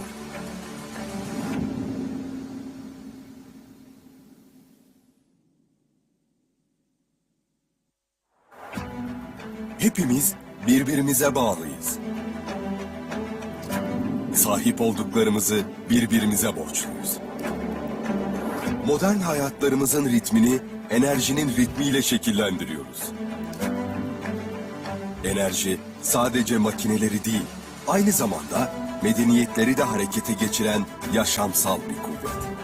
Bugünün meydan okumalarına karşı üreteceğimiz ortak çözümler, geleceğimizin yönünü tayin edecek. Her geçen gün artan enerji ihtiyacı bir zorluk gibi görünse de işbirliğine açılan fırsat penceresidir. Türkiye bu pencerenin ötesindeki dünyayı görüyor, tarihinden ve medeniyetinden rafine ettiği birleştirici ve istikrarlaştırıcı güç olma kimliğini enerji alanına taşıyor. Hedefimiz ülkemizi küresel enerji merkezlerinden biri haline getirmektir. Medeniyetlerin buluşma noktası olan Türkiye, bir yandan enerji altyapısını ve kapasitesini güçlendirirken, bir yandan da enerji nakil hatlarını ve dezenformasyondan arındırılmış enerji haber akışının kesiştiği bir merkez haline geliyor. İnsanlık tarihinin büyük dönüşümlerine ilham veren İstanbul bugün de geleceği şekillendirecek yaratıcı fikirlerin ve enerji alanındaki dönüşümün yol haritasını çıkaracak ortak aklın ev sahipliğini yapıyor. İstanbul Enerji Forumu, bu yüzyılın en büyük zorluklarına yenilikçi ve sürdürülebilir yanıtlar üretme iddiasıyla küresel bir vizyonu ve kararlı bir misyonu temsil ediyor.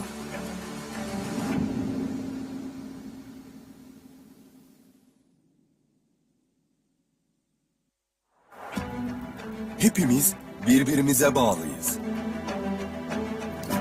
Sahip olduklarımızı birbirimize borçluyuz. Modern hayatlarımızın ritmini enerjinin ritmiyle şekillendiriyoruz. Enerji sadece makineleri değil, aynı zamanda medeniyetleri de harekete geçiren yaşamsal bir kuvvet. Bugünün meydan okumalarına karşı üreteceğimiz ortak çözümler geleceğimizin yönünü tayin edecek. Her geçen gün artan enerji ihtiyacı bir zorluk gibi görünse de işbirliğine açılan fırsat penceresidir. Türkiye bu pencerenin ötesindeki dünyayı görüyor, tarihinden ve medeniyetinden rafine ettiği birleştirici ve istikrarlaştırıcı güç olma kimliğini enerji alanına taşıyor. Hedefimiz ülkemizi küresel enerji merkezlerinden biri haline getirmektir. Medeniyetlerin buluşma noktası olan Türkiye, bir yandan enerji altyapısını ve kapasitesini güçlendirirken, bir yandan da enerji nakil hatlarını ve dezenformasyondan arındırılmış enerji haber akışının kesiştiği bir merkez haline geliyor. İnsanlık tarihinin büyük dönüşümlerine ilham veren İstanbul bugün de geleceği şekillendirecek yaratıcı fikirlerin ve enerji alanındaki dönüşümün yol haritasını çıkaracak ortak aklın ev sahipliğini yapıyor. İstanbul Enerji Forumu, bu yüzyılın en büyük zorluklarına yenilikçi ve sürdürülebilir yanıtlar üretme iddiasıyla küresel bir vizyonu ve kararlı bir misyonu temsil ediyor.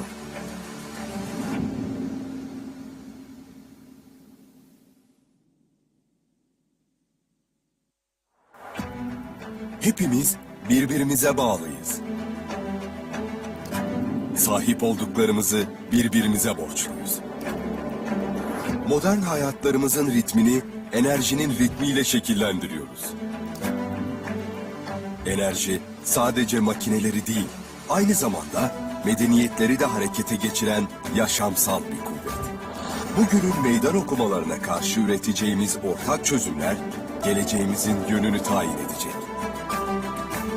Her geçen gün artan enerji. Dear guests, the second session of our forum is going to begin.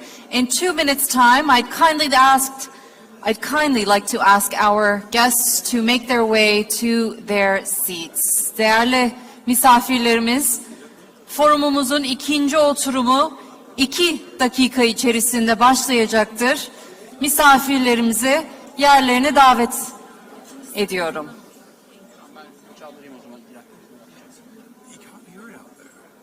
No way. Arındırılmış enerji haber akışının kesiştiği bir merkez haline geliyor. İnsanlık tarihinin büyük dönüşümlerine ilham veren İstanbul bugün de geleceği şekillendirecek yaratıcı fikirlerin ve enerji alanındaki dönüşümün yol haritasını çıkaracak ortak aklın ev sahipliğini yapıyor. İstanbul Enerji Forumu, bu yüzyılın en büyük zorluklarına yenilikçi ve sürdürülebilir yanıtlar üretme iddiasıyla küresel bir vizyonu ve kararlı bir misyonu temsil ediyor.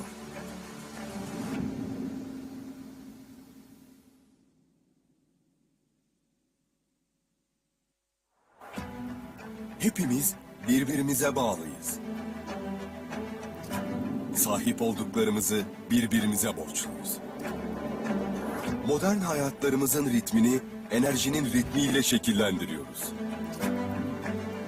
Enerji sadece makineleri değil, aynı zamanda medeniyetleri de harekete geçiren yaşamsal bir kuvvet.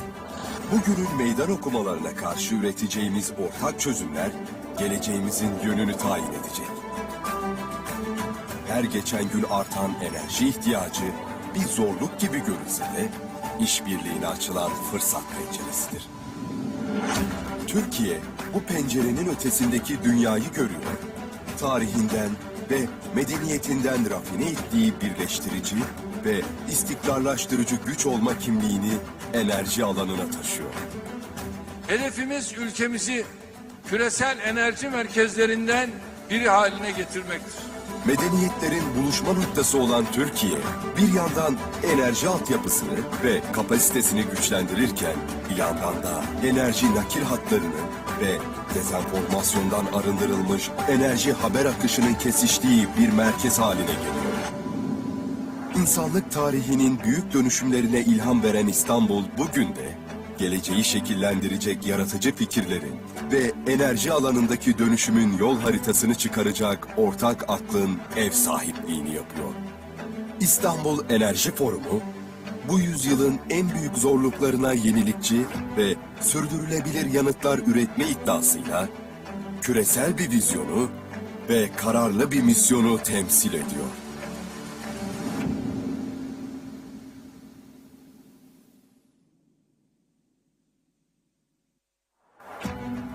Hepimiz birbirimize bağlıyız.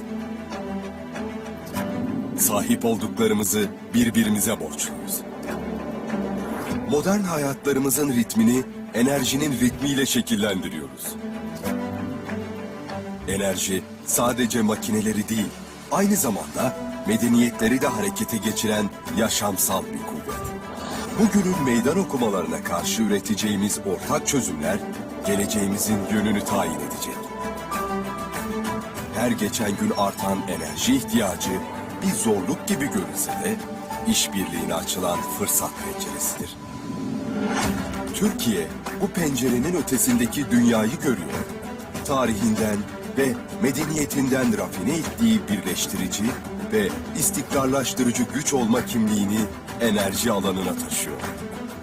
Hedefimiz ülkemizi küresel enerji merkezlerinden biri haline getirmektir. Medeniyetlerin buluşma noktası olan Türkiye, bir yandan enerji altyapısını ve kapasitesini güçlendirirken, bir yandan da enerji nakil hatlarını ve dezenformasyondan arındırılmış enerji haber akışının kesiştiği bir merkez haline geliyor.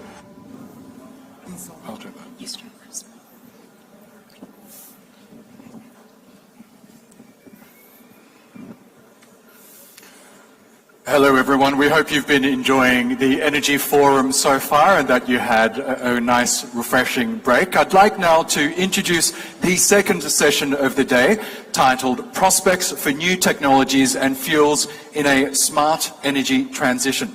Please join me in welcoming the moderator, Elif Düşmez-Tek, President of the Energy Digitalization Association. Welcome. And joining Ms. Tek on the stage, Christoph van Achtros, the Director at Energy Dialogue at the International Energy Forum.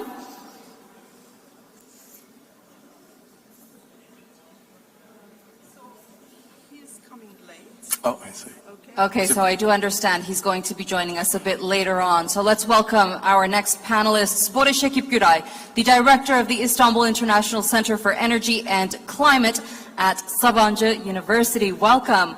Alkınbağ Güllü, the Director of the Şura Energy Transition Center. Professor Dr. Kamil Çağatay Bayındır, the Chairman of the Board of Directors, Energy Storage Systems Association in Turkey. Welcome. Sohbet Karbuz, Director of Hydrocarbons and Energy Security at Mediterranean Observatory for Energy. And Gürge Molnar, Energy Analyst at the International Energy Agency. Welcome.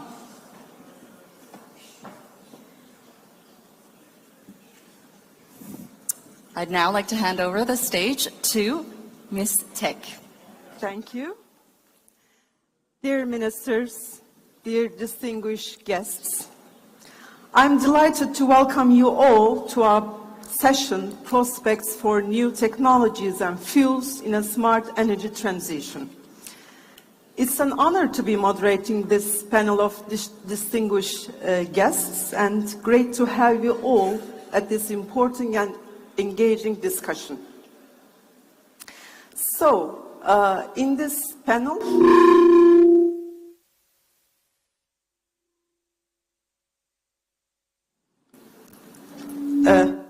okay. So in this panel, we will be discussing energy transition from different perspectives, aspects, from changes in supply to changes in demand, to great need for flexibility, to battery storage and to hydrogen. But let us start with that one fuel that will keep us safe and secure during this transition journey. So I would like to give the word to Gergely Molnar, who is an energy analyst at International Energy Agency. And he'll be making his opening presentation on recent International Energy Agency studies towards a new global gas security architecture. So the floor is yours, Gergely. Dear Alif, many thanks for your kind words of introduction. It is a pleasure and honor to be here today in Istanbul. I also would like to join my colleagues in congratulating Potash on its 50th anniversary and on all the great progress which have been made by Turkey in the energy developments. As mentioned by Alif, this presentation is a bit of a transition between the two panels. In the previous panel discussion, we had very interesting perspectives on the regional gas supply security issues. Now, we would like to give a bit of a global overview of how natural gas market security and trends are evolving, and also how we are transiting to a new gas world order, because this is also in this context that we will need up to scale up new technologies and new fuels. Potash is not the only one who had its 50th birthday this year. My home organization, the International Energy Agency, has celebrated its 50th anniversary only 4 days ago. As you know, we have been founded as a response to the 73-74 oil crisis, and since then we evolved to an all-fuel and all-technologies agency, and we are very closely monitoring virtually all energy markets under the great leadership of our Executive Director, Dr. Fatih Birol. Now, today's presentation is really to give us an update on where we stand in terms of gas market trends and in terms of gas supply security. So the 2022-23 gas supply shock had a number of short-term implications. We have seen natural gas prices rising to all-time highs. We have seen a reconfiguration of global LNG flows, and also we have seen a painful readjustment in natural gas demand. But here I would like also to draw your attention that the 22-23 gas supply shock transformed the global gas markets in a structural manner. What do we mean by this? We have seen that LNG became the new baseload supply for Europe, and China's balancing role is increasing. Meanwhile, we have seen a reduction in global spare gas capacity. Now, in this new context, we think that it will be very important going forward to enhance international cooperation between responsible gas producers and consumers to ensure gas and energy supply security. On this slide, we are presenting the evolution of natural gas prices since 2021, and I think we all see that natural gas prices both in Asia and Europe have moderated down quite significantly since their 2022 all-time highs. But I also would like to note that natural gas prices remain well above their historic averages. At the moment, European spot prices are trading at near $15 per MMBTU. This is around 3 times higher than their 2016-2020 averages. We are still in a very volatile market context, and this is due partly to tight market fundamentals, but also geopolitical tensions which cast a long shadow on energy markets. When we are looking at recent natural gas market trends, we see that after 2 very difficult years, natural gas markets returned to structural growth. And we estimate that in the first 3 quarters of this year, global gas demand increased by around 2.8%, which is well above the historic average of 2%. And as you can see on this chart, this growth has been mainly driven by Asia and the gas-rich markets of Eurasia, Africa, and the Middle East.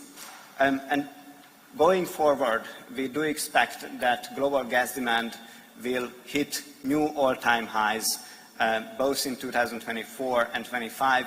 Again, this growth is very much supported by the fast-growing Asian markets. I would like to remind us that both China and India have returned this year to double-digit growth rates. But on the other hand, when we are looking at the supply side, fundamentals remain quite tight. On this slide, we are presenting the key channels behind global gas trade, which includes European pipeline imports, China's pipeline imports, and global LNG supply. And I think what is quite visible here is that after 2 years when the volumes available for global gas trade had been contracting, in 2024 we see some recovery happening. But it is still quite limited because in 2024 we expect that global LNG supply will increase by just around 2%, which is again well below the historic growth rates. And this is partly due to project delays, unplanned outages, and also mounting feed gas supply issues at certain legacy producers. Now the picture is expected to improve in 2025 when we expect global LNG supply growth to accelerate to 6%.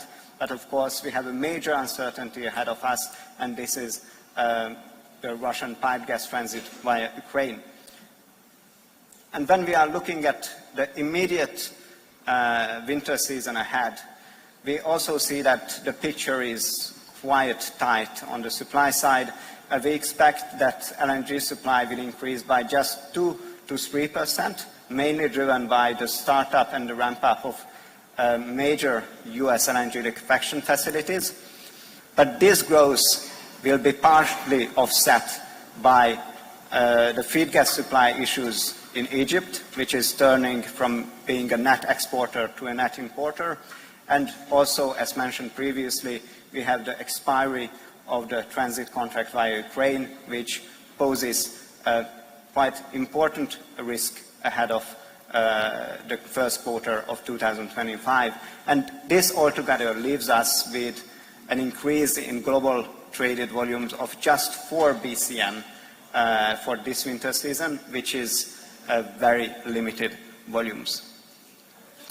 But looking more ahead in the future, we have some more positive news, more optimistic picture ahead of us.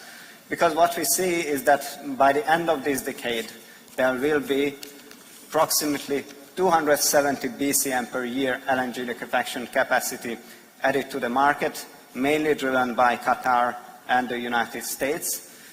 And of course, this huge addition of LNG liquefaction capacity will ease market fundamentals and also the supply security concerns we are having at the moment. We also see that the global LNG market is set to gain in terms of flexibility. On this chart, we are showing that the share of destination flexible contracts will increase from around 47% in 2023 to above 50% by 2027. And of course, this drives the globalization of gas markets. In this chart, we are showing that the correlation between Asian and European spot prices have already increased from an average of approximately 60% back in 2013 and 2018 to over 90% since 2020. And we do expect that this very strong correlation will continue and that we will see a continued globalization of natural gas markets over the medium term. And I would like to conclude with the role of Turkey in this context. Turkey has been making a number of major achievements in terms of developing its gas infrastructure, and here we are just giving just a few examples on how the country's LNG import capacity has been evolving in recent decades, but also underground storage capacity is expected to almost double by 2028. And of course, we have this beautiful field, Sakarya, which is expected to ramp up by 2028 and supply around 15 BCM per year of domestic gas supply to Turkey. Now, all these developments mean that Turkey is set up, is predetermined to become a gas hub. Of course, there are questions whether it will be a transit hub or a traded gas hub. And the answer for that question very much lies within the hands of policymakers and the regulatory framework in Turkey. But I think that the outlook is very positive when we are looking at the longer term, and I would like once again congratulate Potash on all the great achievements and on its 50th anniversary, and it is a pleasure to be here today. Thank you for your kind attention. Gergely, thank you very much for this comprehensive presentation. So you talk about the fact that in the upcoming period we will have a period of, I should say, excess gas supply with globalization of gas markets, and you also underlined the potential of Turkey becoming a gas hub, but this really depends on or we have all the basics there, but we need to build upon that. So thank you for that. And I'd like to continue with the gas topic and give the word to Sohbet Bey. You know him very well, right? There's no need to introduce Sohbet Bey. He carries several hats, but today I'd like to introduce him as the co-founder of Energy Policy Center in Paris. We all know him with his comprehensive his comprehensive point of look on gas markets, and with analytical studies and clear points of view, I should say. And I would like to ask you, Mr. Karbuz, how do you see the future of natural gas, and especially regarding its role in energy transition? Thank you. It's been a great pleasure and great honor to be with you here today. Well, the future of gas and the future of gas in energy transition has been on the energy scene for a long time, but especially in November, it has been again in front because of three main reasons. One is we entered in the heating season in Europe. So far it's going well, but with many question marks. The second, as you know, 5th of November we had the US elections, and Donald Trump is back with drill baby drill motto. I think they will drill more. Look at the nominee for Department of Energy. Chris Wright is a shale gasman, and also look at the nominee for the Interior Minister. I think they will open a lot of land, federal lands for exploration. The third important event, COP29 in Baku. Again, they discussed about transition away from fossil fuels. Well, you know, there is a lot of talk, the role of gas in energy transition, whether natural gas is bridge fuel, transition fuel, destination fuel, etc. I would like to make 2 points here. First, there is no such thing as energy transition. I'm talking on my behalf. There is energy addition or energy transformation. Because when we look at the history of energy, we never transited to another fuel. We only replaced whale oil. That is it. We still use wood, and coal consumption is still picking up. So there is addition or transformation. In Turkish, we never say energy transition. In Turkish, we have a wonderful word, transformation. Enerji dönüşümü, we say. So my conclusion is that natural gas is not a transition fuel, it is a destination fuel. It is here to stay. So it will not peak, sorry, my colleague from the IEA, it will not peak in the next 10, 15 years. It will be here for us, with us for a long time, because of 4 main reasons. You know most of them. First of all, abundant, conventional or unconventional. Nobody can deny that. Second, it is reliable, readily available. Think of natural gas as a base load. You know, we need base load electricity. It is like a foundation of a house. And natural gas gives this foundation. And it is a solid foundation.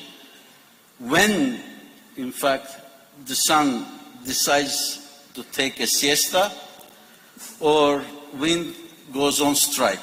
So we need natural gas for that. Third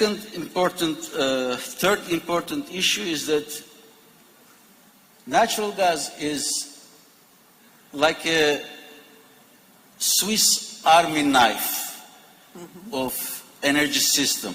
You know, it is adaptable, it is portable, you use it everywhere, in industry, in transportation, in heating, and especially in transportation. They are now talking more and more the use of LNG in maritime transport and in heavy trucking. My colleague did not mention, but he can say a lot. Heavy trucks, especially in China. And space, probably the final frontier for natural gas demand.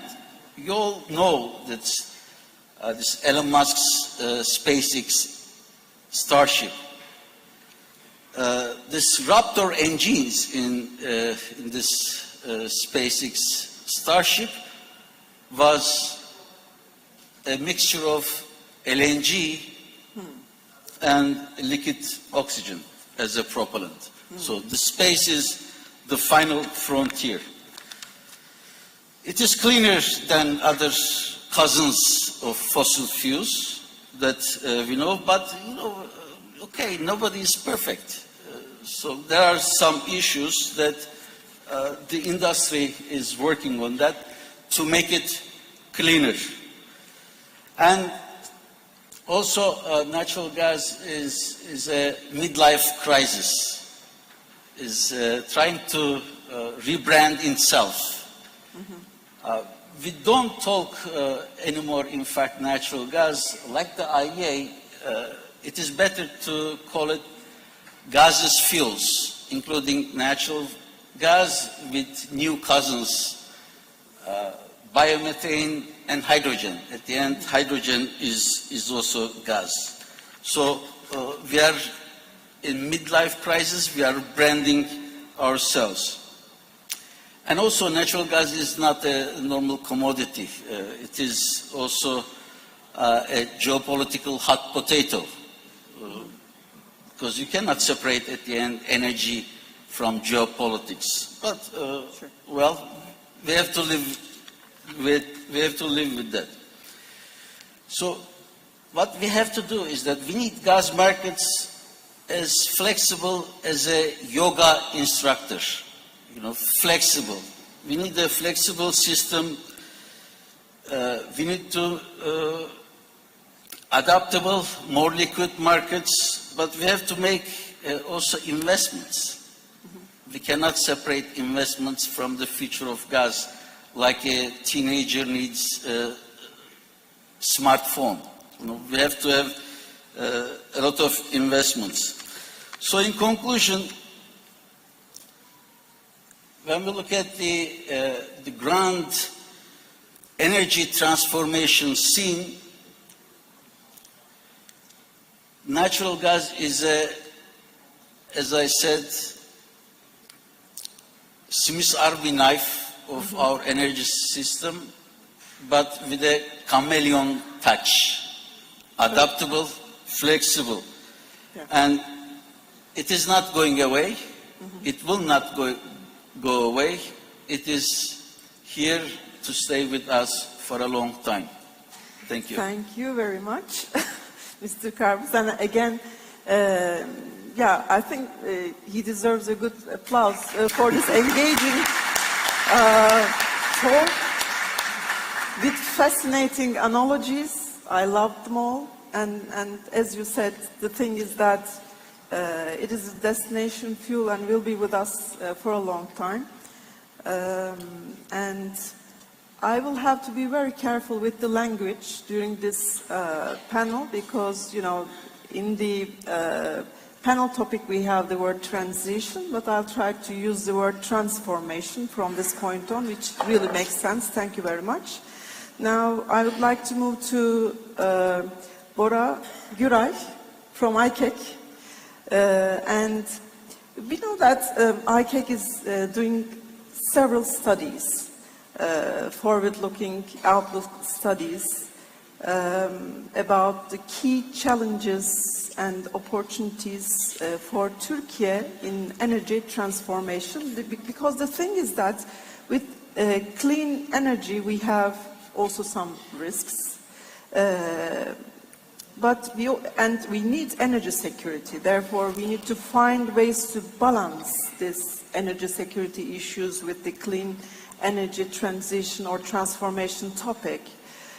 So I would like to, or we would like to hear more about your perspectives or critical findings from those studies of your current assessments and highlight how Turkey can navigate this transformation effectively. Bora, the floor is yours. Elif Hanım, thank you, and thank you for the invitation. It is an honor, a pleasure to be part of this wonderful, significant event. And I believe the discussions exchanged will form a strong basis for future cooperation, especially the regional cooperation going forward, to advance energy security and transformation towards a more secure and cleaner energy system. And your question for Turkey, similar to global trends, regional trends, two critical objectives, as you mentioned, advancing energy security and achieving a cleaner energy system. And I would add more, a third one, the word sustainability, because sustainability is, I believe, beyond clean energy. It covers water usage, it covers circular economy, critical minerals, and many other supplementary factors that needs to be addressed in a clean and secure manner. That's why I believe Nowadays we discuss and we talk more about the access to critical minerals and the security of supply chains and so on and so forth. So how to balance? Are they in contrast? Do we need to neglect energy security in favor of energy transition or transformation, clean energy, or they supplement each other? I think the answer lies in optimization. We need to optimize because we have an objective function, technically speaking. Our objective function as policymakers, industry, academia, NGOs, and the consumers, the demand side, our objective function is providing secure, reliable, continuous, affordable, clean, sustainable energy to all, to consumers. Why? To support economic growth, to support social development, to support humanity and human development. So we need to have a balance indeed. I agree with that. And the word smart, again, looking from the optimization perspective, be it transition, transiting from one state to another, or as Sohbet Hocam said, transforming the system, transforming energy supply and energy demand in terms of fuels, technologies and infrastructure. We need to find a balance. We need to optimize the resources and the needs and objectives, and we need to go forward towards a more secure and clean energy system. So, Turkey, what are our realities, challenges and opportunities? Your question. A few indicators, we all know that, but just to remind, our per capita energy consumption. About half of OECD Europe average, roughly on par with global average. So we have a strong growth potential, which is backed by, or driven by urbanization, population growth, industrialization, increasing mobility needs, and many other factors. So we are sure that the energy system of Turkey will become larger than what it is now. A challenge, we all know, and the policy directions are looking into this challenge, and we have commendable progress, I believe, in many aspects, to reduce import dependency. Currently, 2/3, as you know, of Turkey's energy needs are being met by import sources, fossil fuels, mostly oil and gas, but I think we are in the right track to reduce this dependency, hopefully around half from 2/3 in the next 10 years by domestic oil and gas utilization and by the strong targets of increasing renewables utilization in the system. So, supporting energy security on one side and also advancing clean energy growth. We have another important target, as we all know, having a peak in emissions, I think not later than 2038, and going to net zero by 2053. Another key challenge. So mostly related to the clean energy. And the efficiency part of this story, energy intensity. How much energy we consume to produce 1 unit of economic value, GDP. Turkey is much better than the world average, global average, but we are still lagging behind our competitors or the developed world in terms of energy intensity. But again, we see some strong, very good signs of reduction in energy intensity. For example, 2023 figures, recently published energy balance data. When we look into the figures, we have achieved 4% reduction in the country's energy intensity. So again, we are on the right track. So meeting the energy security objective, advancing clean energy transition to be part of this climate-related effort, and having growth in the energy system, and having this to happen in an efficient way. So an efficient growth story ahead of us, but we need to work hard, I believe, but we have strong enablers. Okay. Sohbet Hocam mentioned, Greg mentioned about the gas, so I will not go into the details. I am not an expert on that, but clean electrification, first of all. Again, with the numbers, similar to the global average, 1/5 of our final energy demand is coming from electricity at the moment. But global trends, regional trends, Turkey's own dynamics, I think we see about 50% share of electricity in final energy demand of Turkey in the next 25, 30 years. And this is a huge transformation. We are going toward a more electrified energy economy. And largely backed by, thanks to our abundant renewable resources, wind and solar, and complemented by the government's targets to add nuclear power as a clean power option to the system. So on supply side, we will have a strong transformation, I believe. The demand side is becoming more complicated. E-mobility is coming. Heat pumps on the horizon as an efficient option, and many others. So supply side is becoming more variable, especially with the intermittency of wind and solar. Demand side is becoming more variable again, with variable patterns, again with e-mobility, heat pumps, and many others. Therefore, this electrified energy economy needs to be balanced, managed very carefully and effectively. And that's where there's a strong role for, I believe, batteries, power grids, transmission grid, distribution grid, and other systems, how to manage these power flows, power electronics, and many others. And flexibility of the system and resilience of the system. It's a challenge and an opportunity. New technologies, new business models.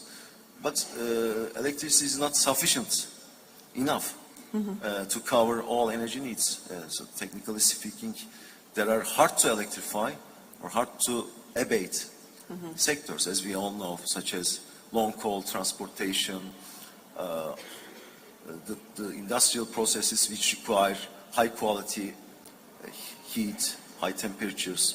This is where other technologies should step in, should help us, such as synthetic sustainable fuels, such as low emission hydrogen, green hydrogen, and others, if possible, such as carbon capture and storage, and many others.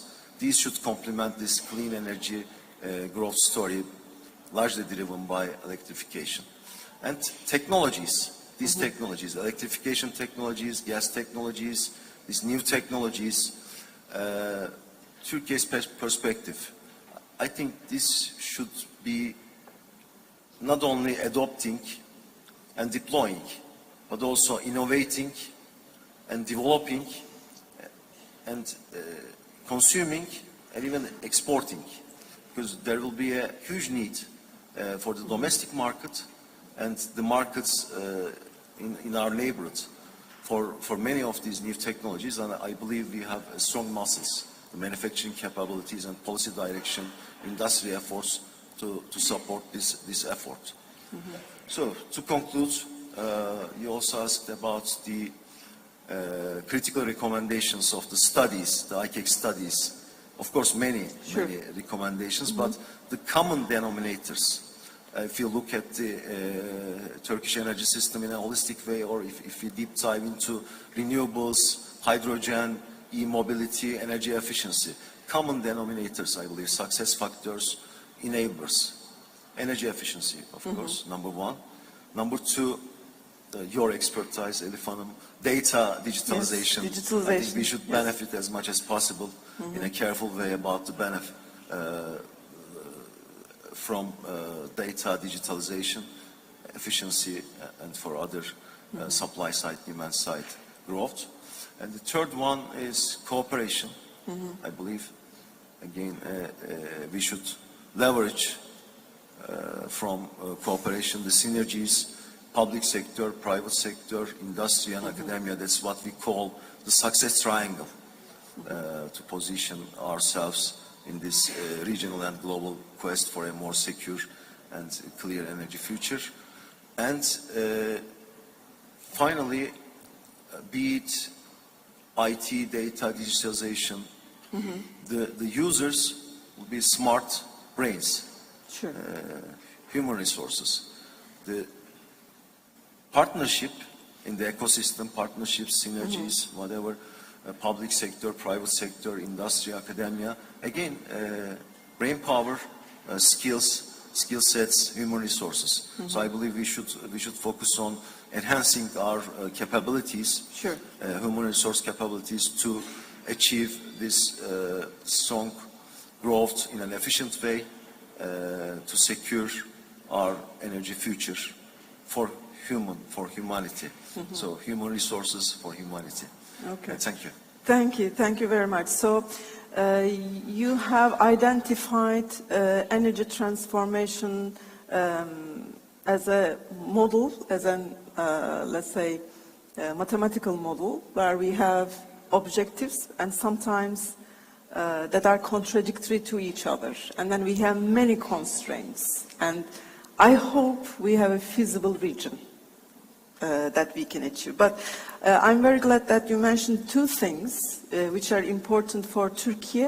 One is that we still need energy. So our energy need is growing. So we need to be cautious in both meeting this demand and also achieving energy transformation. That's one thing. And another thing is, which I see as a great opportunity for Turkey when we talk about energy transformation, is this import dependency will be, let's say, naturally resolved when we go further in energy transformation. So I see this as a great opportunity, and thank you for mentioning this.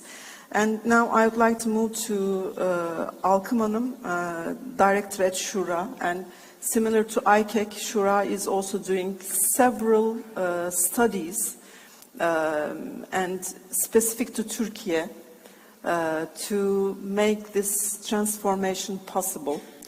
So first of all, thank you for that, and you are leading those studies. Thank you personally as well. So your recent study was on battery storage, and again, Bora mentioned that we need flexibility while we are, moving forward in this energy transformation. So what is the role of battery storage, and what are options for Turkey? And what is its critical, let's say, its critical role in managing increased share of renewables in our mix? Thank you, Elif Hanım, and thank you for your invitation. It's a great pleasure to be here. Actually, yes, now when we're talking about energy transformation, Bora Bey provided a good summary of it. We are talking about increasing share of electricity in final energy consumption. We're talking about increasing share of renewable energy, and particularly wind and solar energy, which is intermittent. Our Ministry of Energy also declared very ambitious targets. The 120 gigawatts of wind and solar installation target has been declared for 2035, which means to quadruple the existing wind and solar capacity of 30 gigawatts. With those ambitious targets, of course, main concern is the grid stability. So there are many options, many new technologies and market applications to increase the flexibility of market, but one of the most prominent technologies that we are discussing nowadays is battery energy storage systems. With declining costs, we see a growing interest in this technology. In 2023, the installed battery energy storage capacity is around 85 gigawatts, and half of this capacity has been installed within 2023. And in Turkey, again, in the National Energy Plan, we have a target of 7.5 gigawatts by 2035, but we have allocated a far larger capacity than that. So as of today, approximately 35 gigawatts of battery energy storage capacity has been allocated to be integrated to wind and solar parks. Of course, this technology is a critical technology to increase the flexibility of the grid and to accelerate the integration of reliable renewable energy resources. But it will be important to optimize the locations, to plan the services that they will provide, and to select the most suitable technologies so that we can benefit from these technologies to the maximum extent. And when these technologies, when these systems are located in an optimal way into the grid, we can reduce network losses, even postpone some of the grid investments. In that sense, this planning is very, very important. Battery energy storage systems can be used for many different purposes. For the investors, it can be used for managing generation curtailment and optimizing generation profiles. It can be used for managing imbalances and related costs, and also for arbitrage opportunities. On the other hand, from the system operator's perspective, they can be used for ancillary services like primary and secondary frequency control and black start, or for increasing grid stability, for managing congestions, and for deferring some of the investments. But in order to do this, of course, this planning will be very, very important. And our study, which was published in August this year, Battery Energy Storage Options for Turkey, actually tries to provide this roadmap, kind of roadmap. So we analyzed the spatial distribution of battery energy storage technologies across Turkey, their potential applications and most suitable technologies for these applications.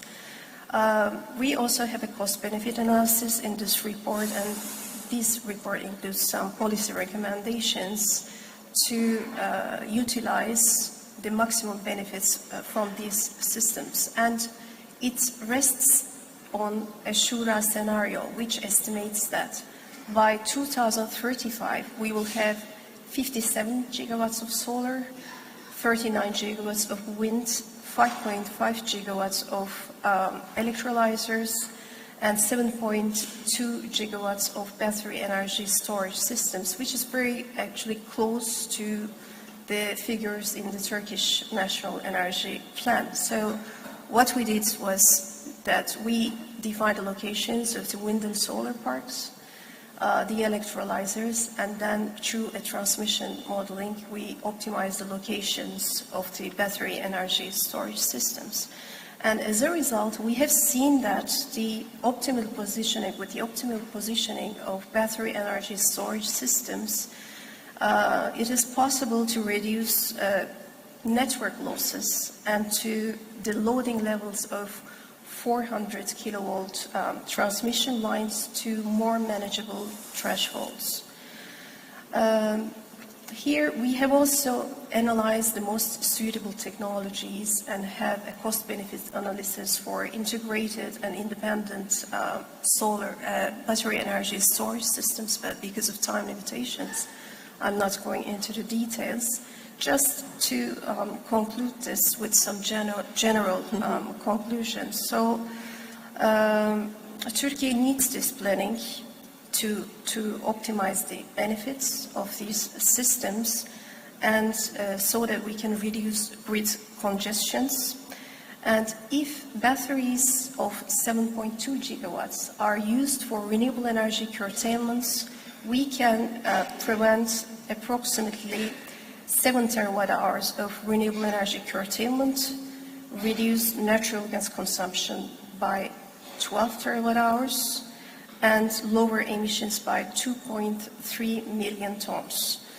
On the other hand, what we have seen is that although we can utilize these systems for managing peak loads, their operation proved to be ineffective due to insufficient arbitrage profits. So at this point, the planning of storage facilities, supporting them with appropriate market signals and grid tariffs will be very important to ensure their economic and operational viability. So what we recommend is that to provide these market signals, also providing some incentives for systems with high systems benefits but low investor profitability, and regional pricing might also be considered for encouraging storage deployment in surplus generation areas through regional pricing mechanisms. Virtual power lines also utilize storage facilities to reduce grid congestions and delays in network investments. And so just to conclude, optimization is also very important. Planning is very important in the sense to benefit from this technology to the maximum level. And Turkey can unlock this potential of this critical technology with the right policies. Of course, apart from the battery energy storage systems, there are other technologies and other applications which can increase grid system flexibility, like demand response, demand side participation, which is a cost-effective market application. Pumped storage hydropower stations is another technology-based solution. Also increasing the interconnection capacities with neighboring countries, keeping the existing flexible power plants in the system. They will all increase the flexibility of the grid and accelerate the integration of renewable energy. Thank you very much, Alkım Hanım. And I would just like to move to Professor Bayındır because it will be sort of a continuation of this discussion, getting deeper or with a deep dive on that. So we know that renewable or in order to meet climate change targets, we need to triple renewable energy supply. And this means that we should have more grids and effective grids, and we should have flexibility on the grid. So I'd like to discuss this point with you, Professor. And you have expertise in power electronics, energy systems, and battery storage. And I'd like to start by asking what are the primary technical challenges in Turkey for integrating renewable energy sources, because I know that you're also making technical studies in the Turkish grid. And how can technologies like battery storage and others that I'm sure you'll mention help address these challenges and enhance grid stability? Okay, thank you very much for the invitation and for the questions, Elif. Okay, I'm the last speaker in the morning session. We started with gas, and I will finish with renewables and storage. Okay, there are different views, as Mr. Sohbet Bey mentioned. Natural gas will continue, and also there are some people think that, okay, it will end and renewables and storage come. Okay, so my speech will include some more details and some more technology, actually. So I want to start with, to keep in mind some keywords. Okay, first one is flexibility and inertia. The second one is energy storage systems. Third one, grid forming inverters, HVDC technology. Then I will try to link all this to the strategic plan for the Ministry of Energy, and I will finish with the final word, power system vision. Okay. So energy transition introduces three linked challenges, actually. The first one is increased demand driven by electrification of transportation and industry. And the second challenge is the increased integration of renewable sources. And we know that the renewable sources are intermittent and variable. And okay, the combination of increased demand and increased integration of renewable sources requires a transformation in the power system, needs expansion of transmission and distribution grids.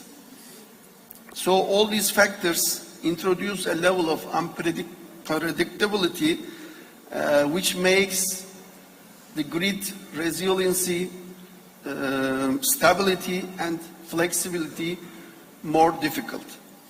So I'm focusing on, as I mentioned, power system transformation. We are talking on energy transformation, but I'm mainly focusing on power system transformation.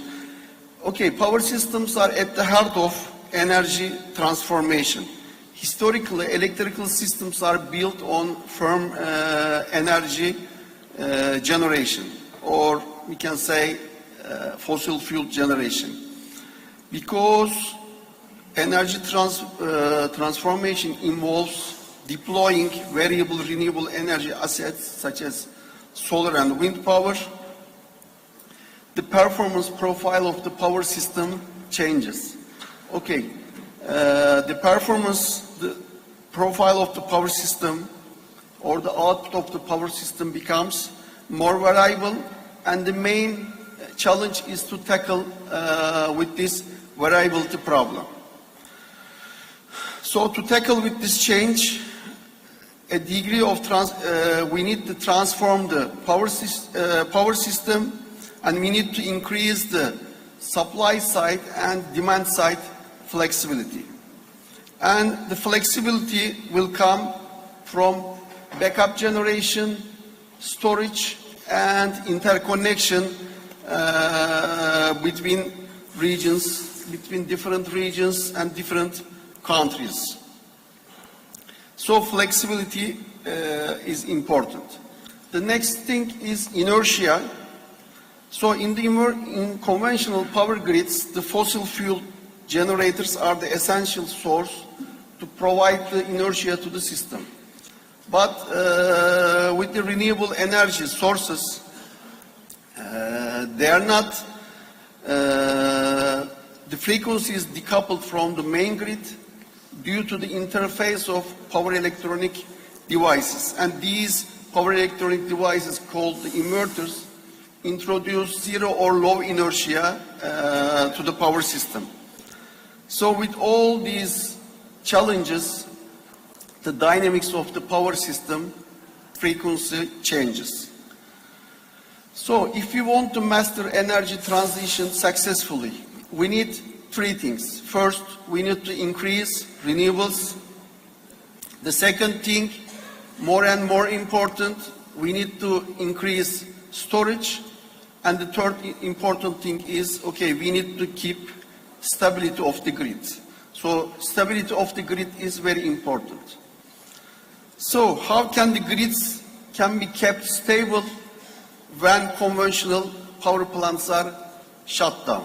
Okay, this is an important question being discussed in academia and also in the private sector. Okay, and here I want to talk about some new technologies. Okay, grid forming inverters are an important, actually, step in energy transition. Sorry. Let me drink some water.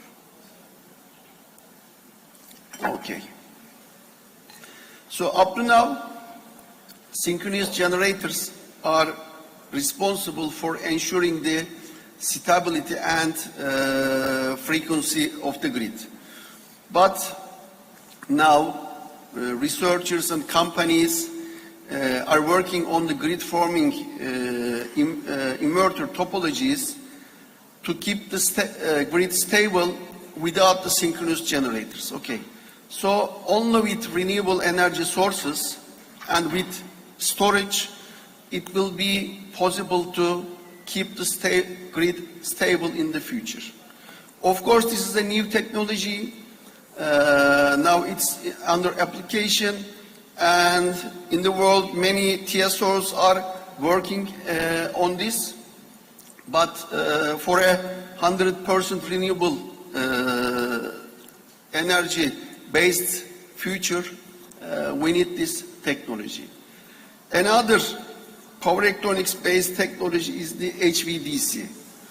Okay, HVDC play an essential role in integrating bulk renewable energy, decarbonizing power systems, and enhancing grid resiliency and flexibility. HVDC can interconnect desynchronized AC grids back-to-back, and this allows transmission systems to connect from region to region. So the next step in the HVDC technology will be the multipole actually network technology, which will make easier the share of power and interconnection of borders. Okay, with all this information, I want to now return back to the strategic plan of a ministry. So in the strategic plan, I want to emphasize 3 points. One is, okay, the increase of renewables is already reported. So solar is expected to increase up to 33 gigawatts in 2028. Wind is expected to go up to 19 gigawatts. Okay, 10 gigawatt of energy storage is mentioned in the strategy, and also a new target is the HVDC. We can see that 1,400 kilometers of HVDC will be planned. So in the strategic plan of ministry, okay, we can see the signs of this energy transformation plan. But especially for Turkey, okay, we need to do a lot of work on this, of course. Okay, all these introduce new challenges and increase the complexity of power system planning and operation. And of course, this requires new models, new market rules, new operational practices to ensure that our power systems are able to deliver reliable, clean, and affordable energy to our customers. Okay, so power system planning and power system operation is very important for the energy transformation. And okay, as a last word, I want to say that, and I want to offer that, okay, we should change the power system planning with the new world power system vision, because there are new technologies, new approaches are required. So for a reliable, stable grid, we should talk about power system vision. And thank you very much. Thank you very much. So we are now reaching the end of this panel discussion. So again, as I said at the beginning, it was an honor to be with all these distinguished panelists. And we have discussed energy, not transition, but transformation, right? From several different aspects of it. And we see that really we have challenges. And I don't think that anyone has a complete picture of what's happening and what's going to happen. Therefore, it will be a continuing discussion. And what I can say is that we should continue this discussion in a constructive manner. I think that's important. And be in collaboration and cooperation. And every one of us has the role to develop the human resources or the talents that will tackle this problem going to the future. Again, thank you very much for listening to us.